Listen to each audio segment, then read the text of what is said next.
you separate in the world, remember the relation that binds you to love and unity, and prefer not a stranger before thy own love.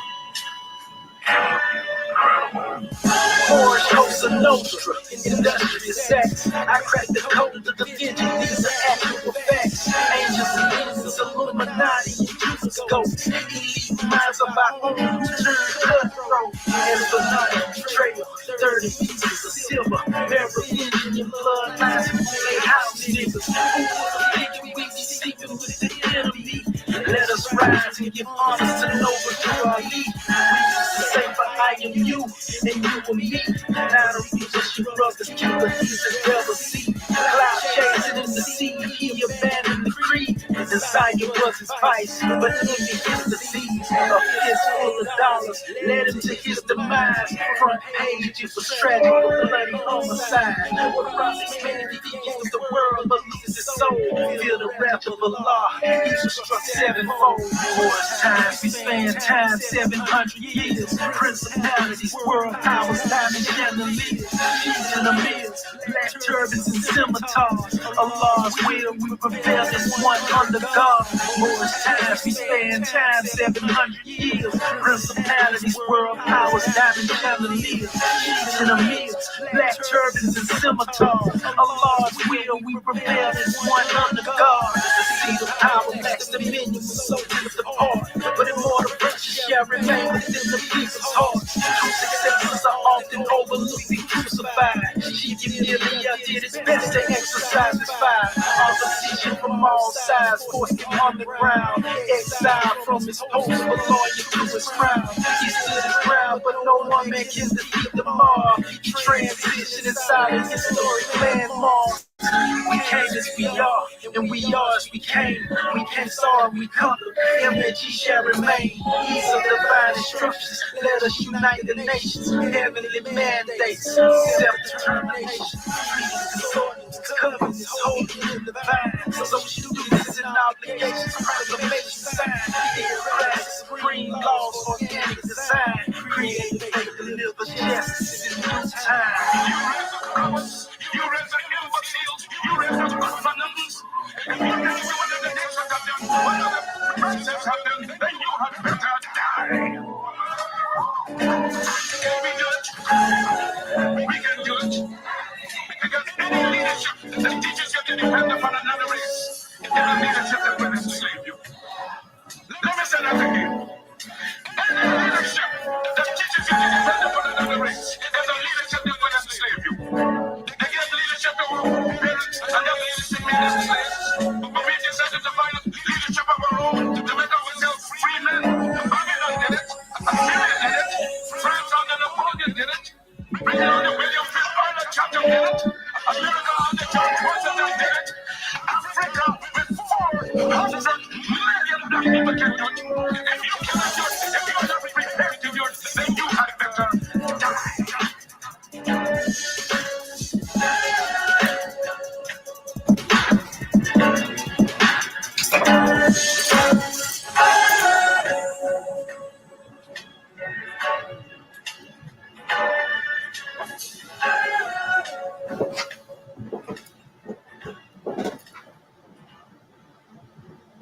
Peace and love, family. Peace and love. Yes, sir. Give me a second here. Let me get this demonstration on point. We want to rise and give all praises to the great God, the God of the ancestors, family. It don't matter what you call him. We ain't tripping on that. We ain't tripping on none of that. We just want to make sure that our people get the truth, nothing but the truth. So help them by the guidance of the God that is within them. You know, that's the goal. That's always been the goal. And that's what we're demonstrating on, family. So I got a grand measure that I want to bring on the manifest. You know, a powerful drawing. You know, I'm just trying to make sure I got this information right here for our Moorish kin and those who are not Moorish, but are conscious, you know, of who they are, because that's all that matter at the end of the day. We ain't tripping off no titleism, you know, or none of the isms or the schisms that you got people out here tripping off of, because we love all of our people and we want to see the best of all of our people and we want to see the unity. that we all are striving to obtain. This measure that I bring forth is a measure that has to do with inspiring us to come forth with what we call a unanimous will, because that's the question that was asked to our people. Is there a unanimous will among us to be free? You see, there's been a lot spoken about, this man, this myth, and this legend, so to speak, of Prophet Noble Drew Ali, and I want to give honors to the brother, for allowing us to have a platform and a permission to express ourselves in the way that we demonstrate, according to the Moorish custom, and also I always rise upon the seven. The seven is what unite us all.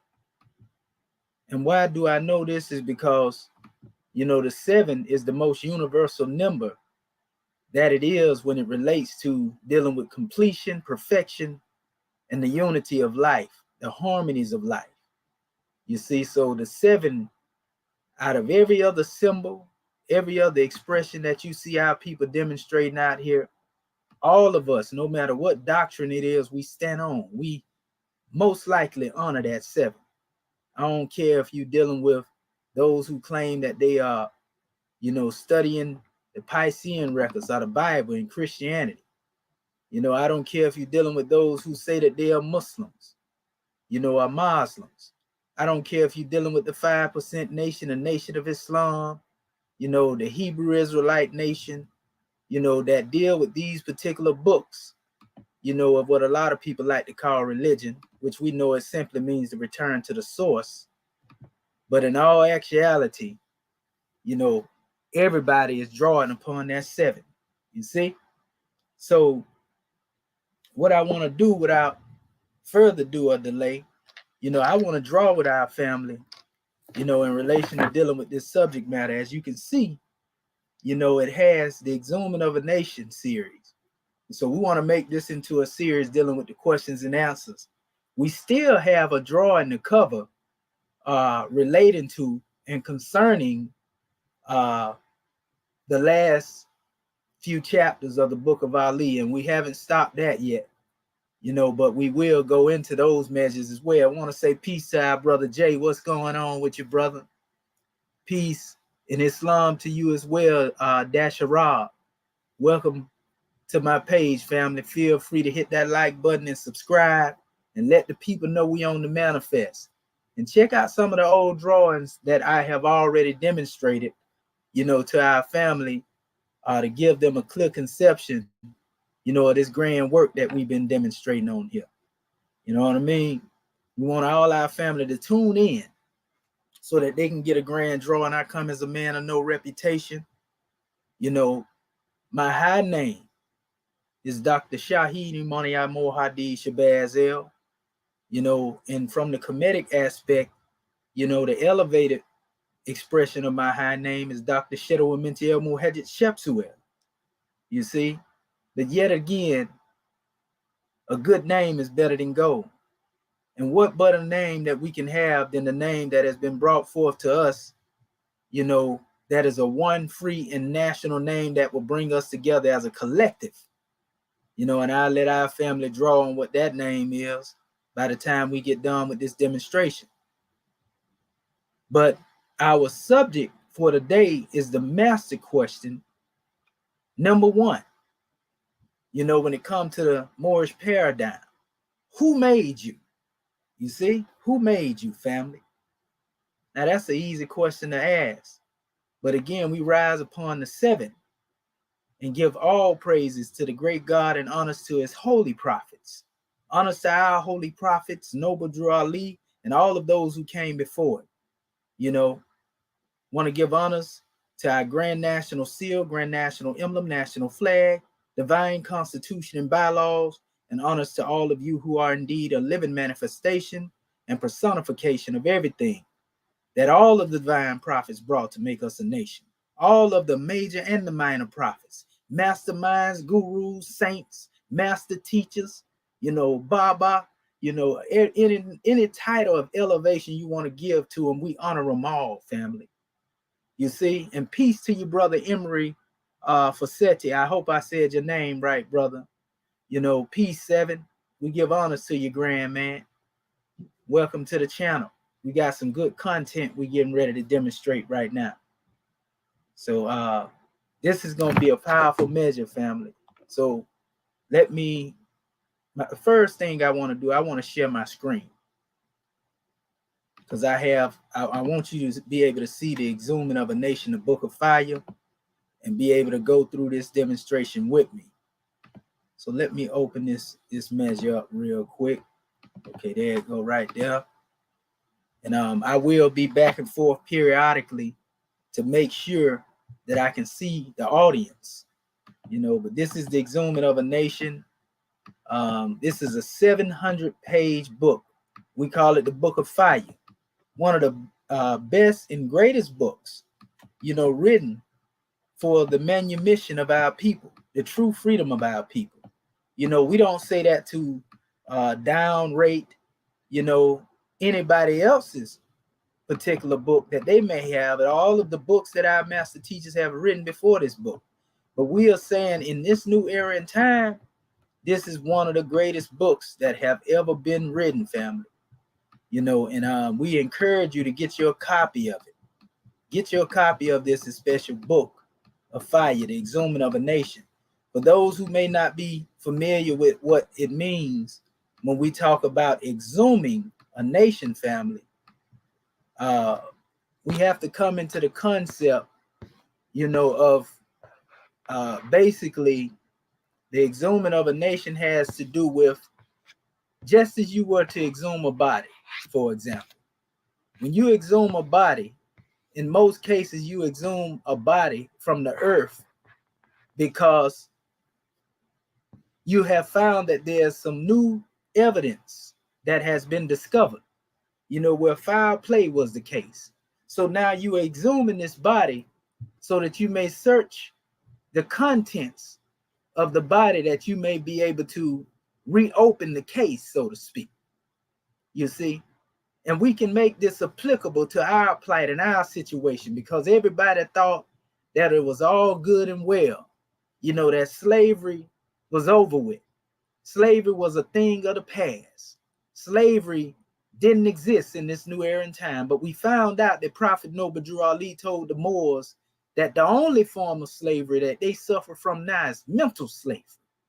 And he told them that if he could get them to thinking, then they would save themselves. He didn't tell them to wait on someone else to come save them. He didn't tell them to wait for someone else, you know, to try to uplift them or bring them out of the condition that they were in. He told the people that if they could think, if he could get them to thinking, then they would save themselves. So it's not the European per se that we have to worry about when it comes to us in this new era and time. It's that European or Eurocentric thought pattern that has been embedded in our consciousness that is keeping us in bondage. You see? It's that invisible Eurocentric slave master of the mind, wrong thinking, easy to be led in the wrong direction, hard to be led in the right, as our brothers in the nation of gods and earth will say. It is that special type of thinking that has kept us in bondage. So the first question Prophet Noble Drew Ali asked the Moors in our 101s, our questionnaire, the question for Moorish children, so to speak, and we are all children of our Father God Allah. At least we should always stay in that state of mind as a child, is always in a position where they can be taught. But some of our people think they're too grown to learn. Some of our people think that they have learned so much, or their cup is so full that you can't give them anything. So we ask that our family empty out their cups, you know, rinse them out a bit, so that you may be able to get a grand drawing off of where we're coming from with this measure. So mental slavery, like we said, is the worst form of slavery, you know, that we are suffering from today. You know, we already know the history of the slave master. We already know the history of the slave maker. We know the history of the slave breaker. We know the history of the slave catcher. We know the history of the slave holder. And all of these things are embedded in our own consciousness in this new era and time. Yeah, the physical master is gone. You see, the physical slave maker, slave breaker, slave catcher, and slave holder is gone. But the mental slave master, slave breaker, slave maker, slave holder, and slave catcher is still on the manifest right now in our consciousness. That's why Prophet Noble Drew Ali said, who made you? Who made you? Now we know in this new era and time, it's a lot of technology out here. And men have brought forth some brilliant things. But the only problem with science as it relates to the creator, so to speak, for those who believe in intelligent design, you know, because even in the Quran, the Grand Quran of Muhammad, you know, Allah said that he created the seven heavens and he rose above it. But it also mentions that his design comprehended the heavens and the earth. And in this case, we know that we're talking about the macrocosmic expression when we get into the heavens, but there's also a microcosmic expression which deals with man or the woman themselves, so to speak. We are the embodiment of everything that is in creation. We are the embodiment of everything that is in the universe. So if that's the case and we are dealing with the oneness of the verse or the unity of verses, then we should be now reading the book of creation. This is the true way to read Medu Neter, as it was taught by the ancient Egyptians or the ancient Kemites. You see, when we are able to tap into the book of creation, then we are able to tap into the nature of bringing forth science. Our ancestors were builders of pyramids. They were builders of temples of learning that are still on the manifest now. We know that they are evident, so we know that this is not something obscure that we're bringing to you. But nevertheless, the evidence of that which they had left behind shows us the potential of that in which is within us. Because Prophet Noble Drew Ali told the Moors, he said, you are today what your forefathers were yesterday, minus that a contradiction. So if they did it then, we should be able to do it bigger now. You see? And they did great things. We give honors to them. Even in the Piscean records, our brother Yehoshua, Yahshua, some people call him Isa, if you're dealing with Orthodox Islam. If you're dealing with the Bible, they call him Jesus.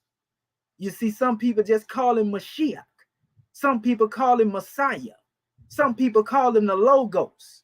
But nevertheless, if you are dealing with all of those teachings, that particular one, whether you accept him being here physically or accept him existing or not, in the essence of the story, if you want to look at it even as a mythos, in the essence of the story and the body of work being demonstrated, he said, greater works will you be able to do.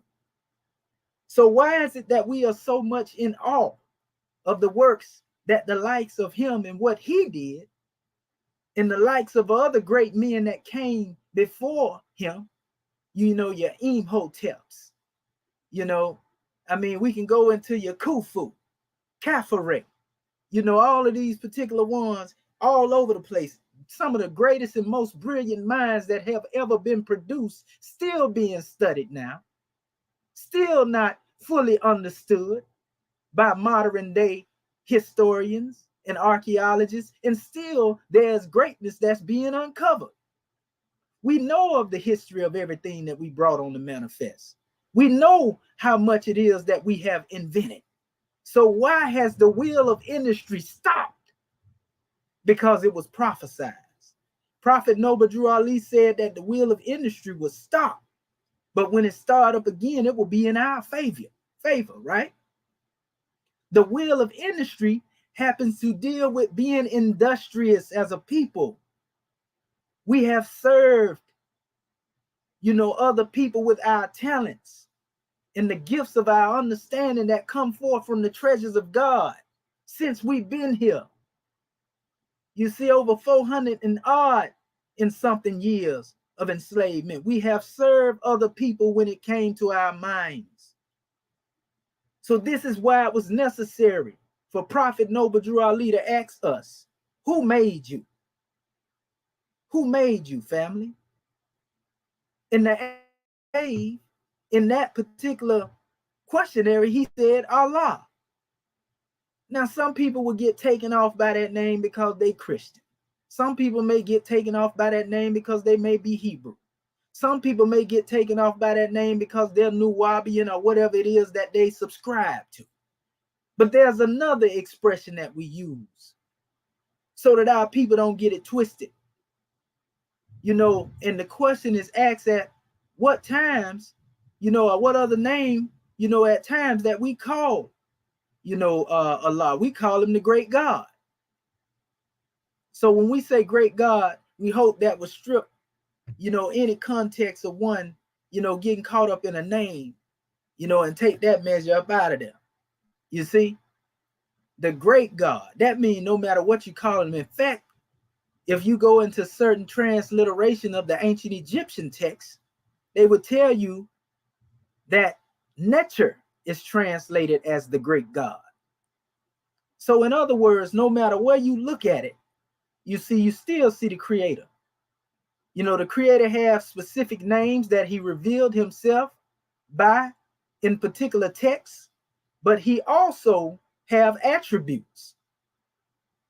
He also have attributes by which he was able to reveal himself to creation. And most of the time, these attributes are manifested through the creation. For example, he can be merciful through a man. He can be merciful through a woman, where you have been in an unmerciful condition, you know, and you receive blessings. So mercy has now been bestowed upon you, but that comes through a man or woman in that case. So this is God working through man and woman. But then on another level, he can show that same mercy through the elements of creation. For example, if you lack rain, you know, which actually saturates the soil and the seeds in the earth in order that they may grow apace, it is mercy for this rain to be manifested. You see, even the sun, there's mercy in that because it strikes the earth. It ignites and basically awakens the nutrients in the soil, you see, so that they may reach that special seed. Because you got to have the proper soil when you plant something, right? And it's different types of soil. So you got to know the soil that you're planting. So even the soil itself is a mercy for receiving the seed, for becoming one with the seed. You see, this is just dealing with basic knowledge, things that we are familiar with, family. Every element that we can think of, so we can see how the earth is merciful. And you hear them call it Mother Earth. You see how they just speak of nature as Mother Nature. You see, and we see how the water is there. We see how the heat or the fire, so to speak, the source of fire, which is the sun, you know, we see where it comes from. We see also that it is a mercy for us to have air, oxygen. You see, the mercy is that we are not placed under harsh conditions in this particular realm that we live in. But we know when we go too deep into the depths of the ocean outside of this special realm, then we're going to have some problems. Just as we go too high into the heights and we don't have the proper mechanical suits, so to speak, you know, to get that, to have that oxygen when we out there, we're going to have some problems. So we can see just in that aspect of just dealing with mercy, on how merciful, you know, the great God Allah is. And even in the Grand Quran, Surah 55, Al-Rahman, the word Rahman in the root is Ram.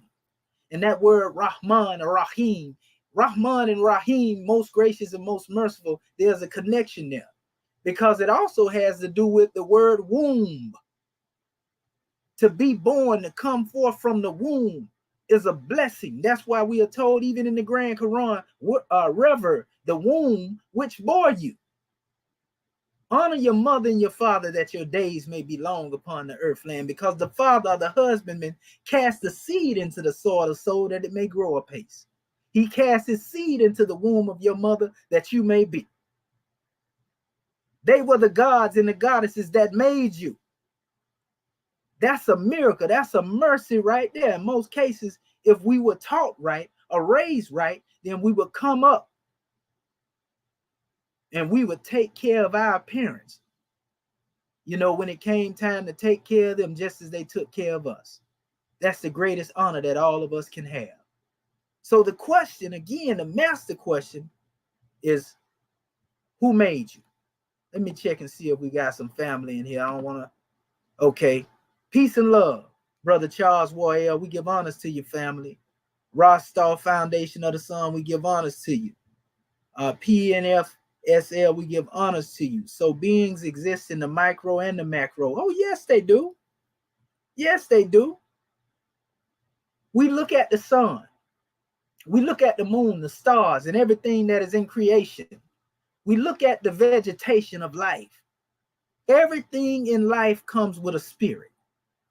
So there are beings that have the position of governing the stations of the sun, the station of the moon, the station of the stars. There are beings. We ain't talking about nothing spooky. This is the way creation is made. You see? And when sometime one's intellect may be able to pierce the veil a little bit, and somebody is able to see a certain measure that manifests, because of these are beings that are operating things that we see manifest. So they have to be connected some way in the manifest. Energy itself, though unseen in most cases, is a manifest. It is a physical thing. That's why energy is able to produce the power to enforce the movement of a thing. You see? So when we see everything around us as it is, in manifestation, like I say, the plants, in the waters, in everything in life and creation, yes, sir, there are beings that exist macrocosmically and microcosmically. And our ancestors have always taught this. You will find this not only in the text of ancient Kemet, in the text of ancient Sumeria, you would not find this only in the text of the ancient Hindu Kushite civilization, but you would also find these things present, in all of the other African texts. Most of the time, they taught these things as an oral tradition.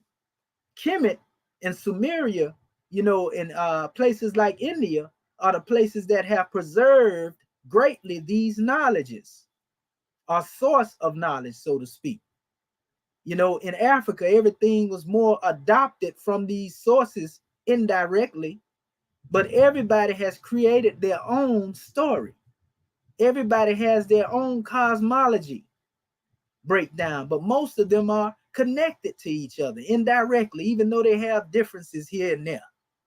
So yes, there are beings that exist, my brother, if that's a brother, there in the macro, in the micro cosmic realm, and so in fact, this is very key for us as a people to be able to tap into our divinity, to be able to communicate with creation. And that's why I was speaking of reading the book of creation, reading the book of the universe. You see, that's how you read, again, Medu Netta. Medu Netta is said to be the language of God. So to read the book of creation, the book of the universe, is to listen to the recitation of the silent voice that speaks within. How do I know this? In the Grand Quran, in the Holy Quran, it tells you that Allah speaks to man in different ways. He speaks to man from behind a veil, like I was speaking earlier, through his attributes. He manifests himself through his attributes. By manifesting that attribute or the action of it in creation, he's speaking to you. We don't listen because we look at everything outside of us. Oh, that's just a tree over there. Oh, that's just some grass over there. Oh, that's just the sun up there. Oh, that's just the moon, the stars over there. Oh, that's just some water there.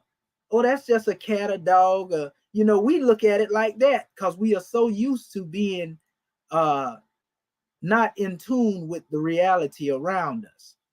But when we tap into the reality of everything that it is around us, family, and we begin to read the book of creation, we can learn a lot from the book of creation, and we will understand these other books that we have been reading better, because they have always not only been telling you about the creation outside of you, but they have always been telling you about the history and that in which it exists within you. Everything that exists within you exists outside of you. As it is above, so it is below. You already know the idiom. As it is within, so it is without. How do we know this? You see, and you often hear me say it all the time. Yeah, there's a macrocosmic heaven, but there's also an expression of the microcosmic heaven right above your neck. Heaven is a state of mind. Heaven is a state of mind, a new way of thinking. So when Prophet Noble Drew Ali said that if he could get the Moors to thinking, they would save themselves, he was saying that if he can get you to come out of that hellacious state of thinking, if you can come up out of that state of hell, that bottomless pit of the insufficiency of human knowledge, he can get you to thinking like the God that made you. Then he can raise your consciousness. He can raise your ethers. He can make you a better human being. He can make you better than this flesh. When you realize you're not just a ball of flesh, because it's not in flesh and bones to think or reason. The flesh and bones is just the vessel that we use. The true you is the spirit you. That's universal principle. Everybody know that now in this age of information. You see? So once we understand that and we begin to read the book of creation, we begin to study ourselves, as they say, know thyself. You know, that's a universal measure. It came out of Kemet, but you will find the teachings of know thyself in every so-called religion or spiritual system that is now on the manifest. That's facts. So we have been studying the book so much so to where we have forgot to look into the holder of the book. You see, we have studied the physical book so much to where we have forgot to look into the book of the author of creation. And that's the book of the universe. You see, every leaf that falls, every seed that falls, all of these are different pages and chapters in the book of creation. When you see the seasons come on to manifest, fall, winter, spring, and summer, these are chapters within the books of creation. Pages are being turned. Cycles represent these special pages being turned. The cycle ages represent these special pages being turned. That's what Prophet Noble Drew Ali told the Moors, time never was when man was not. Because we were always present in our spiritual form. So if this is the case and we were already present, then time don't govern us. The only reason we measure time by cycle ages is because we are dealing with the events. What are the events that took place during a particular cycle that is relevant to your upliftment? And in most cases, these are called milestones in the beginning and the ending of a journey in the race. When a mastermind is raised up in a particular time to teach people during a particular cycle age. This has always happened. There are major cycles and minor cycles. You see? And these cycles range, you know, from 700 to 2100, you know, all the way up to 25,000, you know, if you want to get into those numbers. You see? But each cycle represents a particular expression of the event, because a 700-year cycle, for example, deals with the rise and fall of empires. Peace, brother UTLS, United Through Life Struggles. Peace and love, welcome.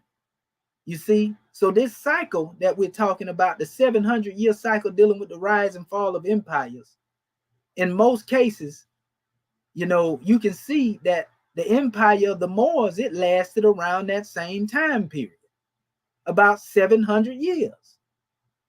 You see, if you look at the present, you know, we'll call it a minor empire. You know, this Western empire that we're under now, this occupied empire, we call it occupied because we know who the true owners are. You know, we running into about, what, 500 years, and look at the unraveling that's taking place. We already seen things falling, but what you think, you know, this present civilization will be 200 years from now? As Prophet Noble Drew Ali said, and not only him, but in every religious scripture, it said that, you know, the oppressor, the ruler, would be, you know, basically removed from his place of rulership. It was speaking in the Bible of what they call, I beheld and seen a new Jerusalem. That's symbolic to the replacement of a nation of peace that will replace what's here. It also states in the scriptures that the righteous shall inherit the earth and the wicked shall be removed. So we're not talking about a spooky city falling down out of the sky, or a spaceship or something like that. We are saying that the thought pattern is going to change. And this age of information has been here to usher in that thought pattern, so to speak. So that thought pattern dealing with this age of information will spark the minds of those who will become free thinkers among our people. You see, and this is what Prophet Noble Drew Ali stated when he said, I came for the young and not yet born. He ain't come for the more that what he said, I came for the young and not yet born, the third and fourth generation. And we know 3 and 4 is 7. You see, just like you see the Grand National Seal that we have. We were talking about that 7 earlier, dealing with the unity. So the question, let me get back to it. Who made you? That's our master question. Let me share the screen right here so we can give it to the family. You know, because we're going to come from 2 different areas. It's so much in here where the brother, you know, speak on this subject matter, but we have so much to bring to our family. Who made you? That's the master question. Because if we don't know who made us, then somebody can always tell us they made us. That's why it's important to know who made us. It's a simple question, but it's deep. So in this particular portion of the chapters dealing with the machination of a hidden nation, our beloved brother and chairman, Dr. Akinakten Pert M. Heru, you know, he stated the untold truth of how Black people were made. Point of order. First things first, the great God never made any such being as Negroes, Blacks, or colored people, NBC, attached to them, to the human family. And for the self-named African Americans who fancy themselves more intellectually perspicacious than their NBC lookalikes, please be advised, all of these are but recycled slave names. Now that's going to offend those who are ignorant, you know, of the difference between a nationality and an affiliation or a designation, so to speak. You see, that's going to offend people that don't know what's being said there. We already know that. But then it goes on, none of these carry an iota of free national value on the scales of proper person or true identity. Those who have ignorantly carried these names that were given to slaves during the times of slavery and voluntarily dressed them up under various Western Masonic, political, religious, or social titles can now only bear witness to their 400-year consequences. Noble Drew Ali asked the first question of the Moorish Americans, who made you? He gave the answer, Allah, the great God. We just went over that. The next question should naturally be, who made the NBC people? You know, the Negro, Black, and colored, right? Who made them? And the answer, those who named them Negro, Blacks, and colored people. Who named them that? Who named you a Negro? Who named you a Black man? Who named you colored people? Did we name ourselves that? Or did we adopt that name from someone else? Well, we already know that in the law of the Negro Acts, You see, of 1740, everybody that was declared a Negro was a slave. Those who had Egyptian blood, Moorish blood, and Asiatic blood, according to the 1740 Negro Act, was considered free people. So the title Negro didn't apply to them. This is in the European law now. So that right there should be enough to give our people a clear conception. Look it up. 1740 Negro Acts of Virginia. It'll get into it. You'll see it. So the black codes is another measure that was used. And the black codes were implemented 1865. The same year that the Emancipation and Proclamation was signed, and there was supposed to be an emancipation of slaves. Why were the black codes created? They were created to restrict the slaves. Though you were free physically, there would be some strings attached to where you would still be considered chattel property. You would still be considered, 3/5 of a human being. We seen, them fighting in regards to dealing with the concept of the Dred Scott case. We seen the movies of Amistad. All of that had to do a lot with these particular measures. Even in the movie Abraham Lincoln, they touched on it a little bit. If you ever seen the last movie they made about him, and Abraham Lincoln himself represented Moors and corrected the judges in the courts and told these people that, though Negroes may be property and it may be a crime to be a Negro, it ain't a crime to be a Moor. This is Abraham Lincoln talking now. Go look this up when he was a lawyer before he became president. This is real history we're giving you, family. They knew who we were. George Washington knew who we were. In 1774, and all the way up in 1776, they was talking about us at their first meetings in the Odd Fellows Convention. And he said it himself. If we take them turbans off their heads and them fezzes and them sandals off their feet, and we teach them that they NBC, Negroes, black, and colored people, and strip away their Moorish identity, man, they won't know whether they coming or going, basically. That's what George Washington said. So if that's the case, then we had to be Moors according to not only their laws, but the men that represented their laws said that we were Moors. I just gave you 3 sources: 1740 Negro Act, black codes, telling you what they mean, and then going into showing you exactly, what Abraham Lincoln said and George Washington said. Look it up.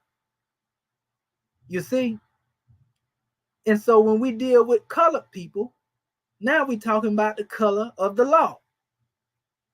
And we know when we get down into the color of the law, ain't no color ever represented no black people other than black codes.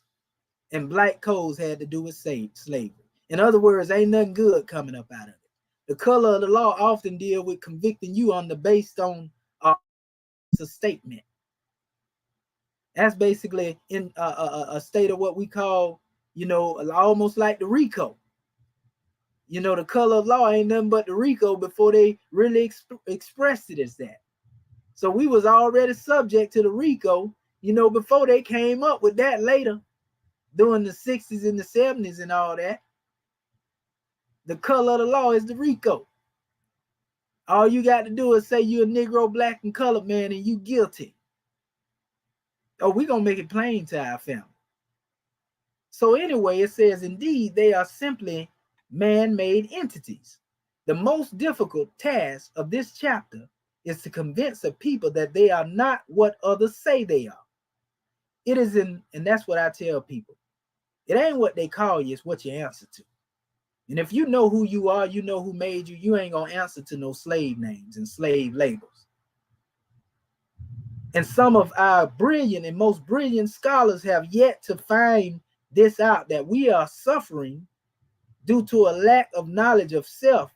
And this ain't just a statement.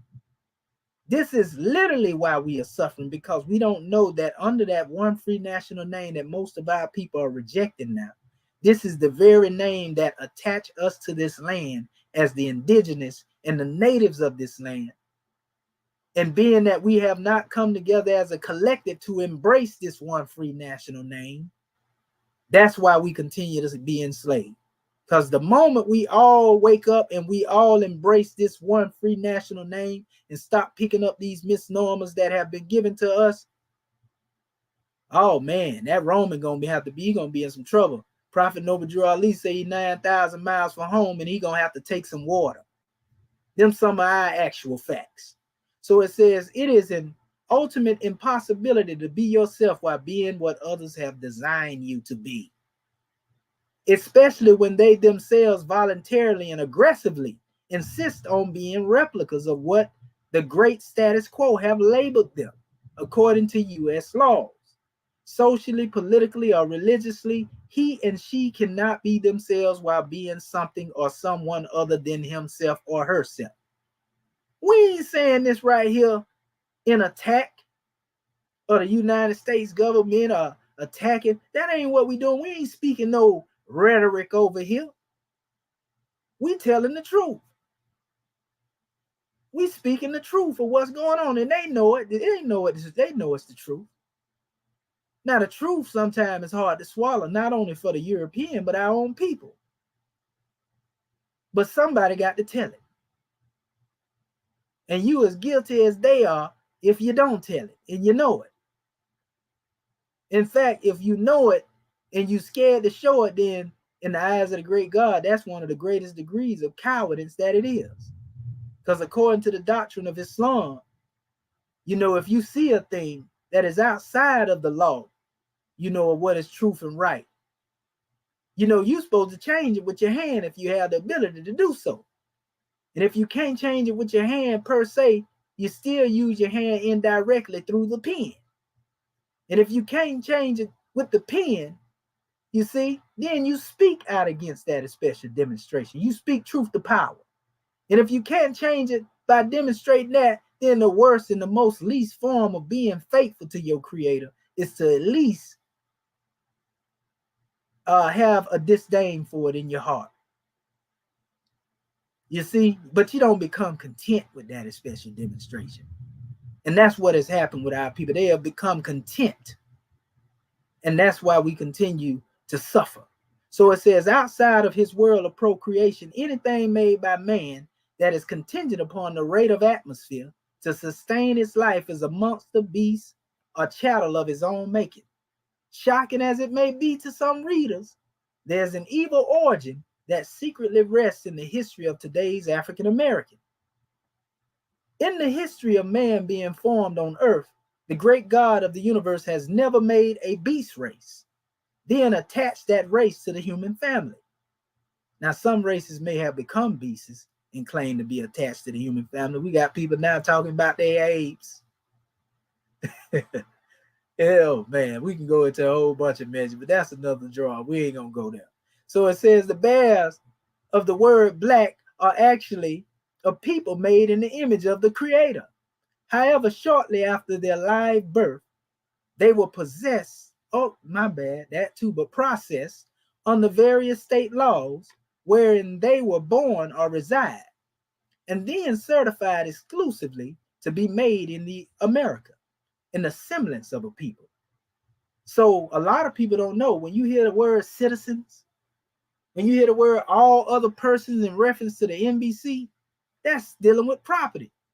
Even when you hear the word citizens when dealing with the European, even they themselves are property.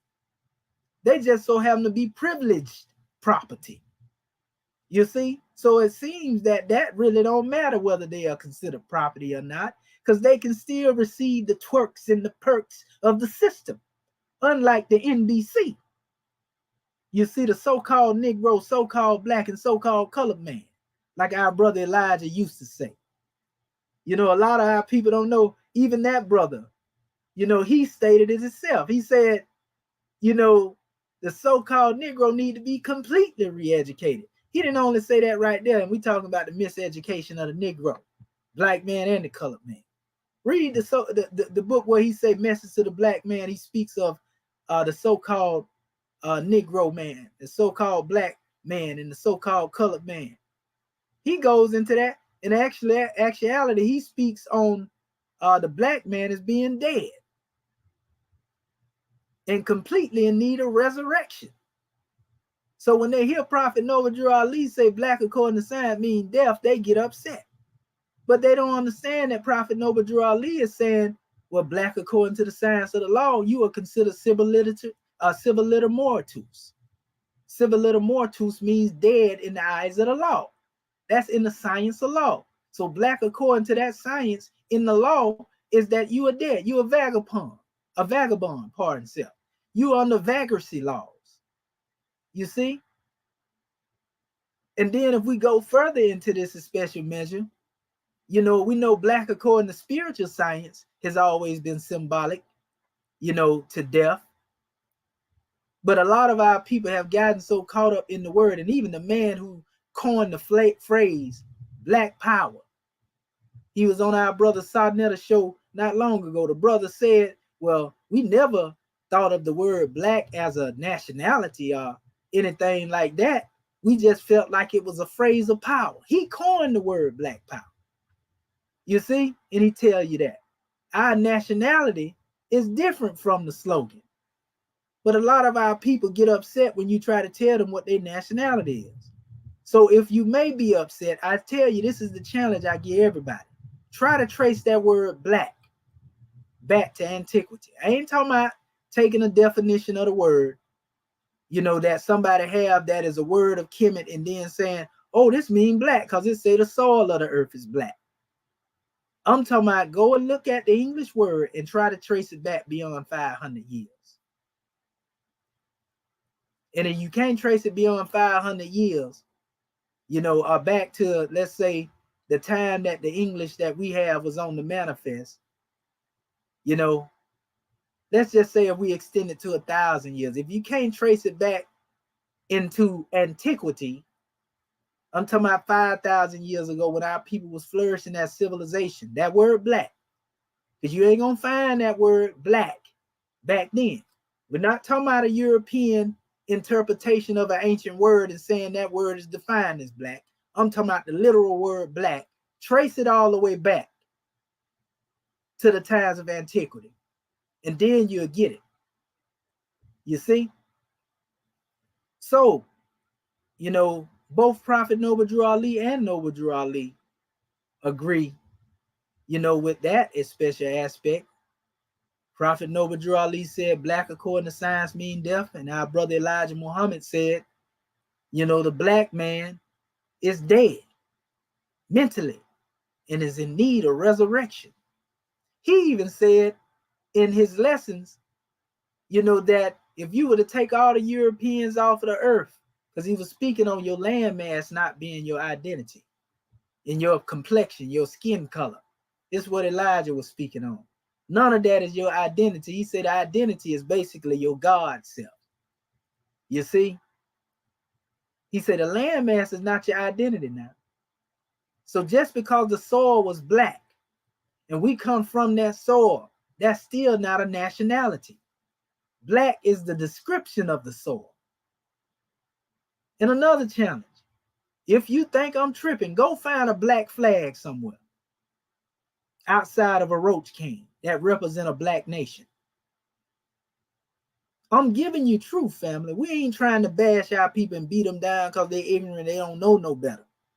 We trying to get you to thinking. Every other race has a nationality. In fact, let's even go back to John Blumenbeck. I give you that assignment. Go to do the research. John Blumenbeck is the European that created the classification of races during the time of the Hermetic hypotheses and when Darwinism was being brought on the manifest. And the colorism expression was actually being used to call us out of our name, to create us as being subhuman. So they come up with what they call the black man. They come up with the red man. They come up with the brown man. They come up with the yellow man. And they come up with the white man.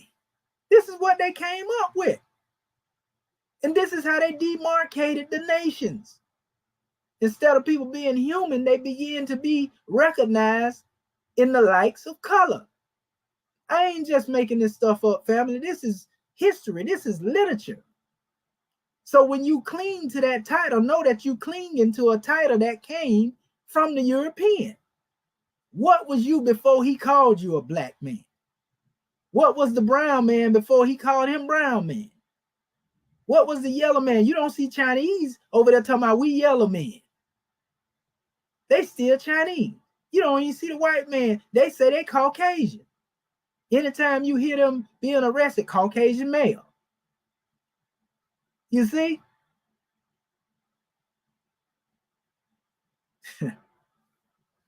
Red man. You don't see the Indian calling themselves that. They're going to call themselves by whatever tribe they is. You see? But we the only people out of all them 5 people that we mentioned. What do you call yourself outside of what they called you? I'll wait. I'll wait. So anyway, it said outside of this world of procreation, anything made by man that is contingent upon the rate of atmosphere to sustain life is a monster, beast, or chattel of his own making. Shocking as it may be to some readers, there's an evil origin that secretly rests in the history of today's African American. In the history of man being formed on earth, the great God of the universe has never made a beast race, then attached that race to the human family. Bearers of the word black are actually people made in the image of the Creator. It says, however, shortly after their live birth, they were processed under various state laws wherein they were born or reside, and then certified exclusively to be made in the America, in the semblance of a people, the semblance of a people. See, we're going to say all other persons, but they're not really people. They really are property. So you're in the semblance of a people. That's why you think you somebody. That's why you think you're a black nation. That's why you think you're an African descendant of a slave. That's why you think you're African American. You think you somebody. But didn't they tell you that black lives don't matter? And I ain't talking about the movement. I'm telling you that it don't matter. You see? And I ain't crying about it. You see what I'm saying? So it says the NBC from the very outset were designed to never be free. National people in theory, principle, or standards of citizenship classifications. Noble Drew Ali, in his holy instructions on religion, wrote, he, the great God, hath instituted laws for the government of the world. He hath wonderfully varied them in all beings. That means the laws of God is within you. You see? The best way to build a nation is to start with the family. In ancient Kemet, the family was a reflection of the cosmos. The man represented the sun. The woman represented the light. The light was reflected from the sun to the moon, and she cast the light, and the stars are made manifest. So that's the government of creation. And the family structure is a microcosmic expression of its government. It is governed under the same laws. But what happened when you are not a person that has a government? Then who governing you? Do you even exist? I'll wait. All I'm going to say is self-determination is the order of the day. So he hath wonderfully veiled them in all beings, and each by his nature conforming to his will. His will, not the will of a man, not the will of a slave master, slave breaker, slave holder, or slave catcher. You conform to the will of the Most High. That's another thing. We as Muslims, being the will of the great God Allah, we don't submit to his will. We don't say that boldly or arrogantly. We come in submission to the will. But by the time we grow into fruition and we come into true consciousness of who we are, we become the will of the great God Allah. How do we become the will of the great God Allah? By becoming the embodiment of his attributes. If our people need love, then we got to embody the attribute of love. If our people need some truth, then we got to embody the attribute part and self of truth. And that goes for peace, freedom, and justice. Whatever our people need that deal with the attributes of God, we have to embody it, personify it, and that's how we present it to them in reality. So all living things made are created according to the design of its nature. It is the nature of a thing to be its true self. It is in the nature of a fish to swim, birds to fly, water to be wet, and in nature of the mind to become what it thinks.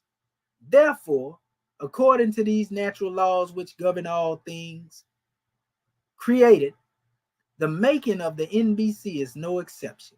All Negroes, blacks, and colored people were former African nationals that have been denationalized, look that word up, and reduced to property. It is simply not in the nature of a NBC to be exempt from the status of property. To the many that do not know these statements to be true and have more questions than solutions to the so-called Negro problem, this chapter is for you. And for the few that know but have sworn not to tell, the true manumission for you is also in this book. Right? So he said, dear readers, welcome to the Exhuming of a Nation. This is the first complete book of freedom ever to be written, and is primarily designed to finally manumit the so-called Negro, blacks, and colored people, NBC, from their shallow grave of U.S. constitutional laws, because that's where you've been buried at. There are many great books, the Holy Quran, Torah, and Bible, etc., that have all been around during the African Ma'afa. Yet none has the power to restore the nationality and ancient creed of the lost found tribe of Ali. Needful to say, during the last 70 years, there have been millions of NBC who have sought refuge in these wondrous books. Yet autonomy has always eluded those descendants of ex-slaves. Most of them never knew it has been man's abuse of these great books that has given support to the most evil system of slave trading in the history of humanity. Of all the books ever documented about slaves, or the slaves and ex-slaves in America, bar none. Only this one contains the freedom which has eluded them for 5 centuries. This is the opening chapter, and it will reveal the behind the scheme of Freemasonry and politics that went into the deliberate machination of a black people, the only nationless, non-existent, non-citizen, and personless people ever to be detached from the human family. My God, that's a powerful measure right there. That had to be divinely guided. Don't no fools write like this. Don't no crazy people write like this right here. You ain't never heard this type of philosophy, as they would call it, when it come from our people about our condition. You ain't never heard nobody tell it like this. Not the way the chairman telling it. You see? So we give honor to our family. Honor to you, Brother Keenan Mercius or Mercius. I want to make sure I say your name right, brother. Peace and love, love, truth, peace, freedom, and justice. Indeed, honor to all of our family that's tuning in, family. We really have to get this message out to the people. You know, it's expedient that we get this teaching out to the people. You know what I mean? We got to teach our people, family. I'm going to put this up here too, just in case our family want to get on the panel. So I'm going to drop the link in there for anybody that want to get on the panel and get a measure and demonstrate. You see? So, and we are, you know, y'all come on, cam up. I'm going to cam up with you. And so this is just a powerful drawing, family. And again, the Exhuming of a Nation. That's the source. Master question: who made you? Who made you, family? That's the master question. You see? So hold on real quick. I got another drawing. Let me open this demonstration here up for you. I actually have to go to the other. Well, I can't blow it up just yet. What I'll do is do this right here.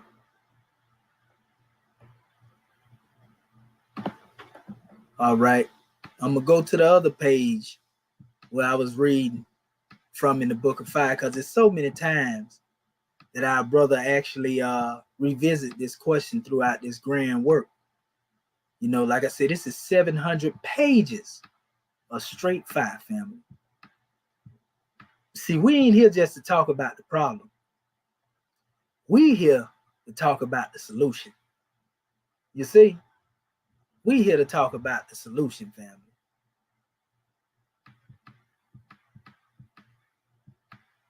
Okay, give me 1 second. We almost there. And boy, do he have the truth and the proof for the people if they want it. Okay, let me go. I'm almost there. We almost there. Here we go. Here we go again. There we go again. Right? So the brother asked the question again here. You know, but actually I started from here. The brother said, let's take it to the streets. One would stand a better chance of making a housewife out of a whore than an adept out of a mason. It says their bodies may be in position for the job, but their hearts are not there. Bear in mind, the holy prophet Noble Drew Ali, who had gone everywhere and brought back everything necessary to save myself and family, described all Moorish Americans are descendants of the ancient Moabites whom inhabited the northwestern and southwestern shores of Africa. Now there's a small group of powerless, nationless Moorish Americans under Masonic influence, ain't been nowhere nor brought back anything to free me, using voice and lip to change me from my decent nature of my forefather. They teach the innocent Pleasant Bay is not a true Moorish American. Who should they and I believe? Noble Drew Ali, or those too who are afraid to keep their hearts pure with love and never save them or me. All NBC Masons are the enemies of Noble Drew Ali. They are diametrically opposed to his duty to save the Moorish Americans as a nation of people. Allah sent Drew Ali to save me, and he did. Now, should I believe those who join the enemies of the prophet against me and has never assisted me or loved me? These are heroes of the day.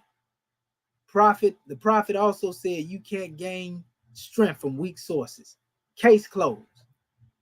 And we want to tell you this, family. The reason why the chairman is speaking in this special way, because you got to remember, he went through a situation that was likened to that of Joseph or Yusuf, you know, in the Piscean records or the Bible or the Quran, when it tells you how his brothers plotted against him. And it says that they throwed him in the well. And they told his father, you know, that he had been devoured by wolves and so forth and so on. They bought a portion of his cloak back, you know, to push the narrative, you know, and they did this because Joseph showed them a vision.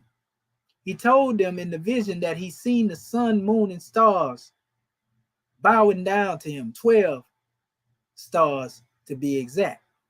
And they seen this as a reference. They had the wisdom, so to speak, being in their youth, to know that this was symbolic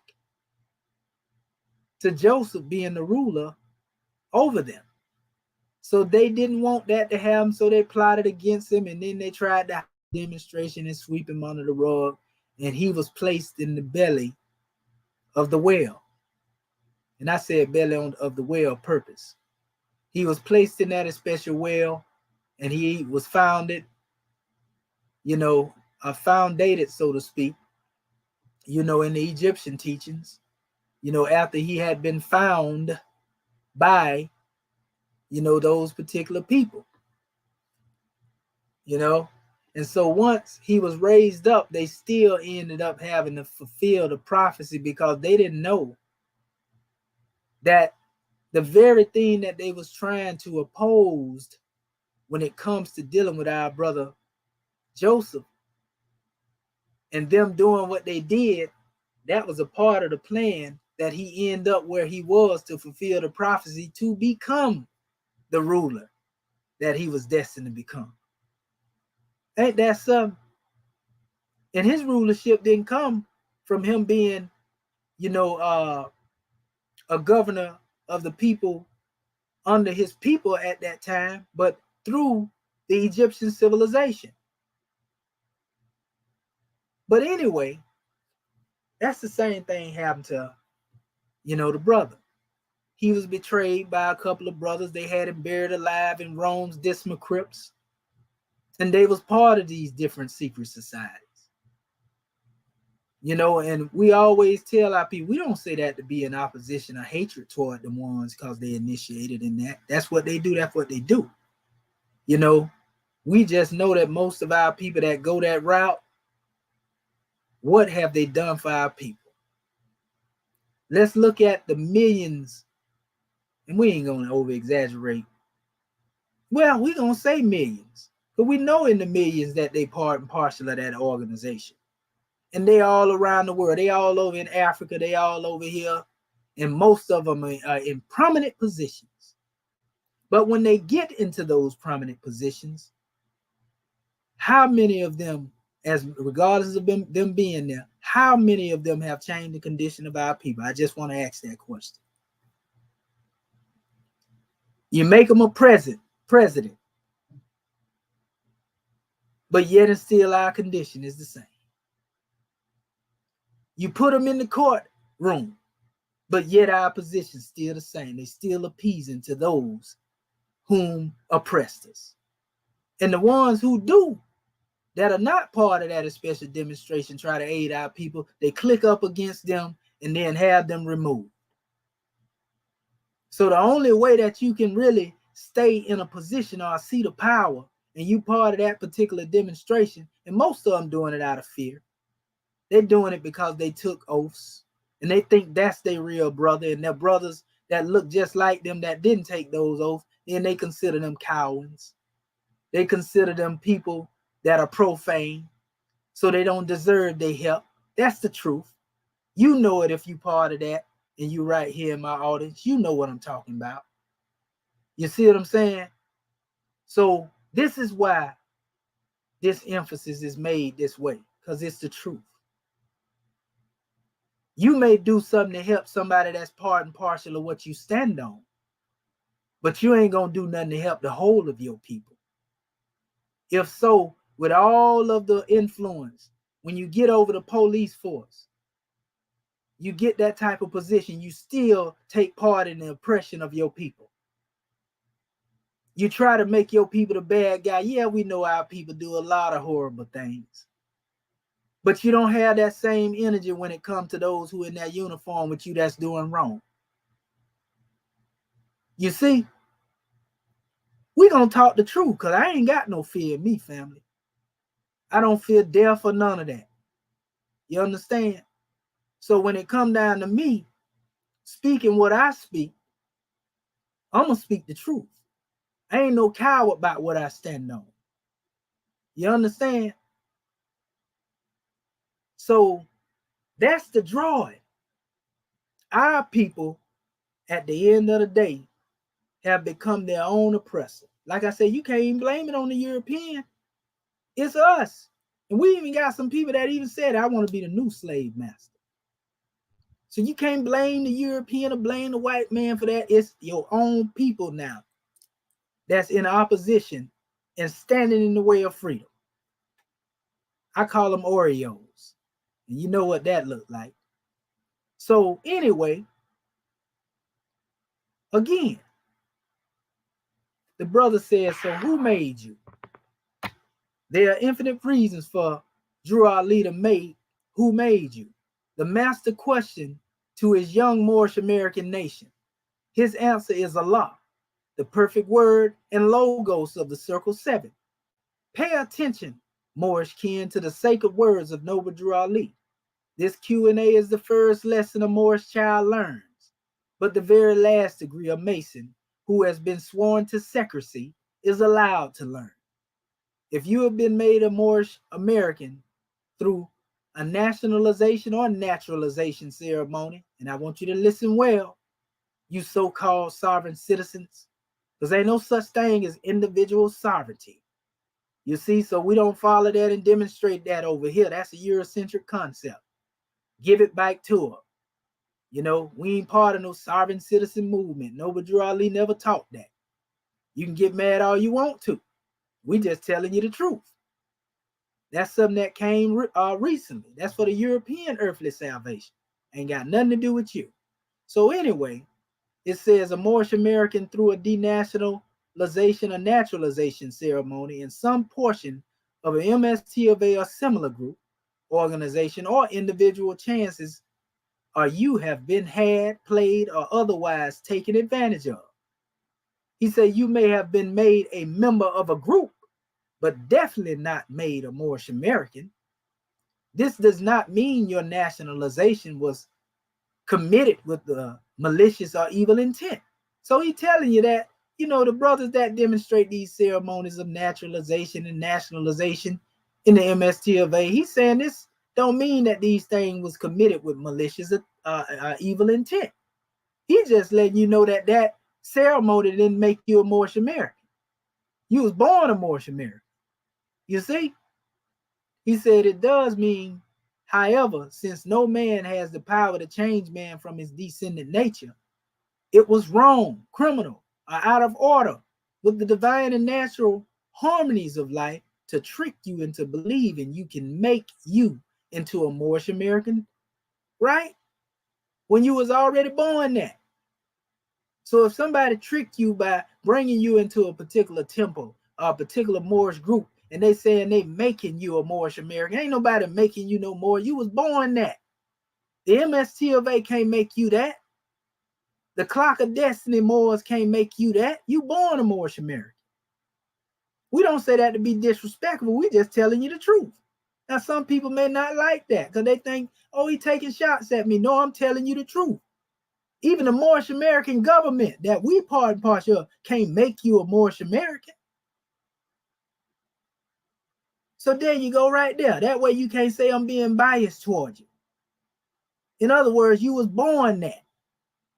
But some of our people been making money off our people, deceiving our people. And that's why people are looking at the Moorish community like they're looking at them right now. Because you have people out here deceiving these people, talking about they got paperwork. Talking about they're going to give you some knowledge to go up in the court and you end up getting locked up, teaching you how to squat on people's land. All that ain't got nothing to do with Moorish America.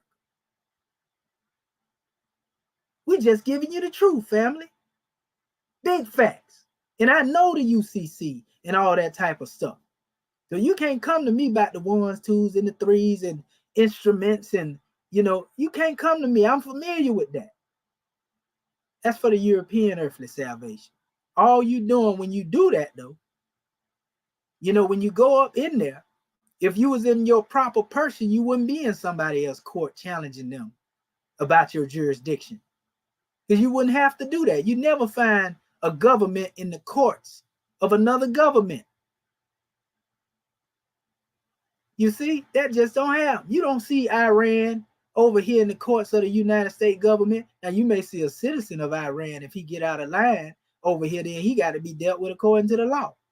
But you ain't going to see, you know, all these other different groups. And you ain't going to see the United States court being subjected to some other government outside of the United States. Because that's not the way it works. You may find some members or organizations that get put into a situation they become subject to somebody else's government based on how they act, the things that they do, what they into. And right now, when you hear me speaking here, a lot of our people scared to talk the truth. A lot of our people scared to proclaim themselves as who they are. They think, oh, they're going to kill me. You dying daily, fam. A lot of people dying. They're getting shot down, brain blowed out in the street, all types of crazy stuff. That ain't nothing new. We all got to go at some time. What you think, oh, you die harder when they kill you, huh? That's what you feel? We can drop the guard right now while I'm talking. So what difference do that make? So that ain't even an issue. You see? But our people scared to think free thoughts. So they want to go into secrecy and talk about what they're going to do and still don't do nothing. Let me keep going. It said It does matter, however, since no man has the power to change man from his descendant nature. It was wrong, criminal, and out of order with the divine and natural harmonies of life to trick you into believing they could make you into a Moorish American. For those of you still in disbelief, go back to that same official and tell him you have had a change of heart now, and you want to be made a Chinese, Japanese, or other nationality of your choice. If he or she cannot change you into the descendant nature of your choice, then the first nationalization was a sin and a crime. To nationalize is a criminal act. An official has been fleecing their members since 1930s. If anyone charges you 1 penny or more for your identity paperwork, run. It's what the Moorish American teach in the Moorish American government. Run if somebody come up there telling me they got some paperwork for some naturalization and nationalization. Get away from them. Check yourself as to who really made you. Was it Allah or a man? The oldest NBC persons cannot trace themselves beyond the tenets of the West African slave trade. In fact, since there were no NBC in all of Africa, the nationless life of the NBC is confined to the finding and the rise of corporate USA. Yet somehow, a NBC Mason would proudly call himself free, ancient, and accepted. But by design, the NBC has never been free and never will. The Negro Mason is no older than the European occupancy of America and will always find himself lonely at the bottom because he has been forbidden to be accepted by the nation of the earth. There are no such Masons as free, ancient, and accepted NBC, neither Moorish without the sovereignty of a nation. You see? So you ain't a Mason or more. You see, without the sovereignty of a nation. The real Masons come from ancient Kemet, and they was real builders. See, that's what we teach. So it's a difference between an Egyptian adept and an Egyptian shriner. So get that European, his remix back, and get with your own science. That's what we're telling you. And it ain't a crime to be who you are. That's another thing. It's not a crime to be who you are, family. It's a crime to keep demonstrating those things that you know are against your nature. That's the highest crime to be committed. There are no such Masons as free, ancient, and accepted NBC, neither Moorish, without the sovereignty of a nation. Like so, there are no Moorish Americans made via nationalization ceremonies. For those who may be mad because they think they part and partial initiates and all that, you see we getting on the Moorish Americans as well. Both of y'all got it wrong. If you think somebody can make you something that God already made you. So it says all NBC Masons have always been agents, Toms, and population suppressors for their European Masonic rulers. These were those who forced Noble Drew Ali to make changes from Newark, New Jersey to Cook County, Illinois. The Negro Masonic influence was so great in Mecca, Chicago, of the Moorish, the Prophet Noble Drew Ali was surrounded by Masons. Many of his followers were part of that. He even said it. He said, I came to take the cover off of all secret organizations. He said, Negro Masons and Christian preachers will fight me tooth and nail, but they cannot win. So we know Prophet Noble Drew Ali himself was not part and parcel of those organizations just by those statements. But anyway, it says the influence was so great in the Mecca of Chicago of the Moorish until it jailed, slandered, and killed the last holy prophet of these days. It was these fez-wearing Moorish men, while still malignant with fallouts of Western Freemasonry, took over the MST of A. They exchanged the purpose, constitution, and principles, resulting into mass confusion and self-hatred you have now. Read the limitations of the MST of A. You know, so this is where we end at this last particular paragraph. It says, so what does organizational nations or nationalizations part itself have to do with all this? Take a good look at the word denationalization, because to do this to any member of the human family is committing a federal and international crime, which ranks high upon the human scale of atrocities. Denationalization is compared to genocide, treason, pogrom, and international terrorism. George Washington, Thomas Jefferson, and 54 other European Masons' very first obligation in Article 1 of their U.S. Constitution was to denationalize the Moors they had brought from the Arab Muslim Moors of Northwest and Southwest Africa. At the other end of this high crimes arena is the offense of nationalization. To be nationalized means to be means an authorized agent. Freemason and Moorish customs has re-enslaved a member through the shallow grave privileges of the de facto 14th Amendment, right? To be processed into a better citizen, property of the corporate USA. This has always been the duty of NBC Masons. This is why they are strategically placed to dam all entrance-ways of freedom, e.g. in the courts, churches, schools, administrators, colleges, military, wardens, and MST of A, ETL. And it ain't talking about the prophet's original MST of A. He took that with him when he left the plane of soul.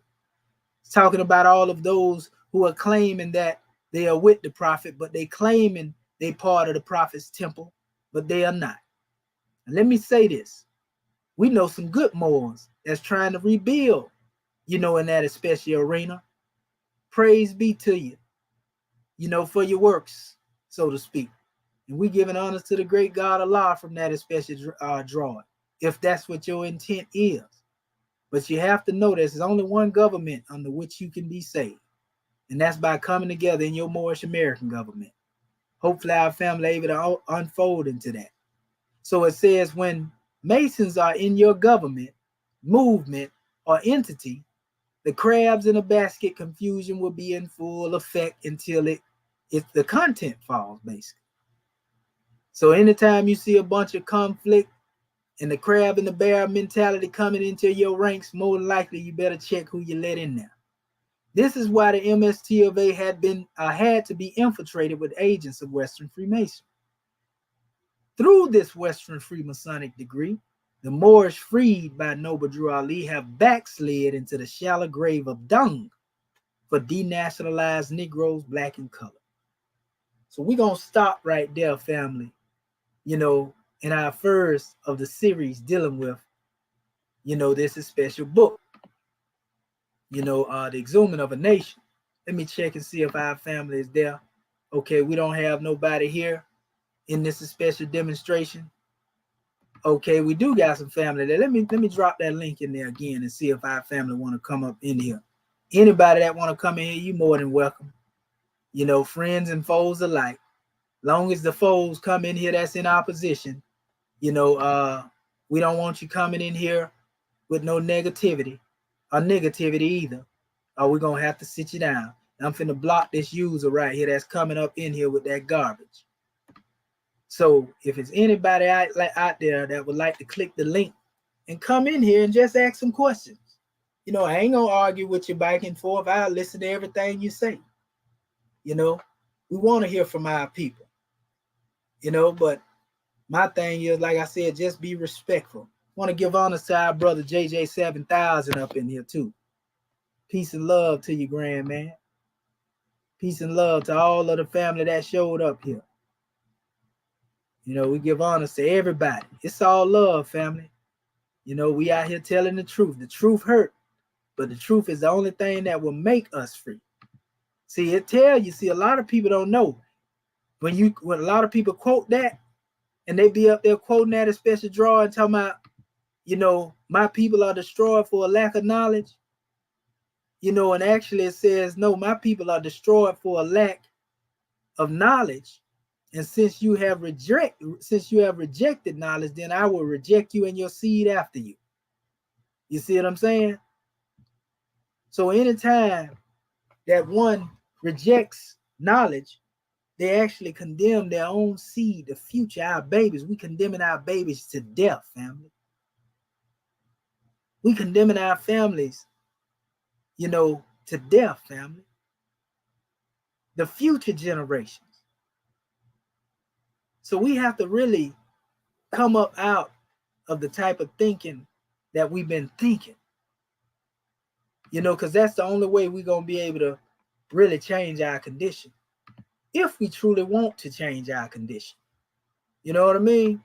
If we're not willing to change our condition, then stop complaining about what Rome doing. Stop complaining about, how they done treated you. Stop complaining about being enslaved. Stop complaining, about what you don't have because they ain't gave it to you. If it is that you don't want to change your condition. You see? So we really have to acknowledge our faults. We hope that our Moorish kin will acknowledge our faults, family, and truly come into a clear conception of the work that we are called to do. That's the best thing that I can really say, at this special juncture. Encourage our family, to accept their own and be themselves. Nothing wrong with you being who you are and calling yourself by the name that you are, but come together as a collective. You see? Come together as a collective. You got more Europeans out here now pushing the books and the teachings of the chairman, than anybody else. They got his book. They got his books, family. And they are pushing these things. And our people don't even want to acknowledge it. I'm going to let y'all hear a particular measure from the chairman note. And if there's anybody want to come in here again, click the link. I'm going to let you see. Because this brother been out here 50 years trying to teach his people and wake them up. He was teaching when I wasn't even on the manifest. So we're going to let you hear this. Islam, its origin and its beliefs. Since 9/11, many people assume that all Muslims are terrorists. That couldn't be furthest from the truth. We hope this 13-part series will educate, inform, and do other things for our viewers on Al-Islam. There are many different sects in Islam, just as there are many denominations in Christianity. For example, I'm a Sunni Muslim, which means I practice Islam daily.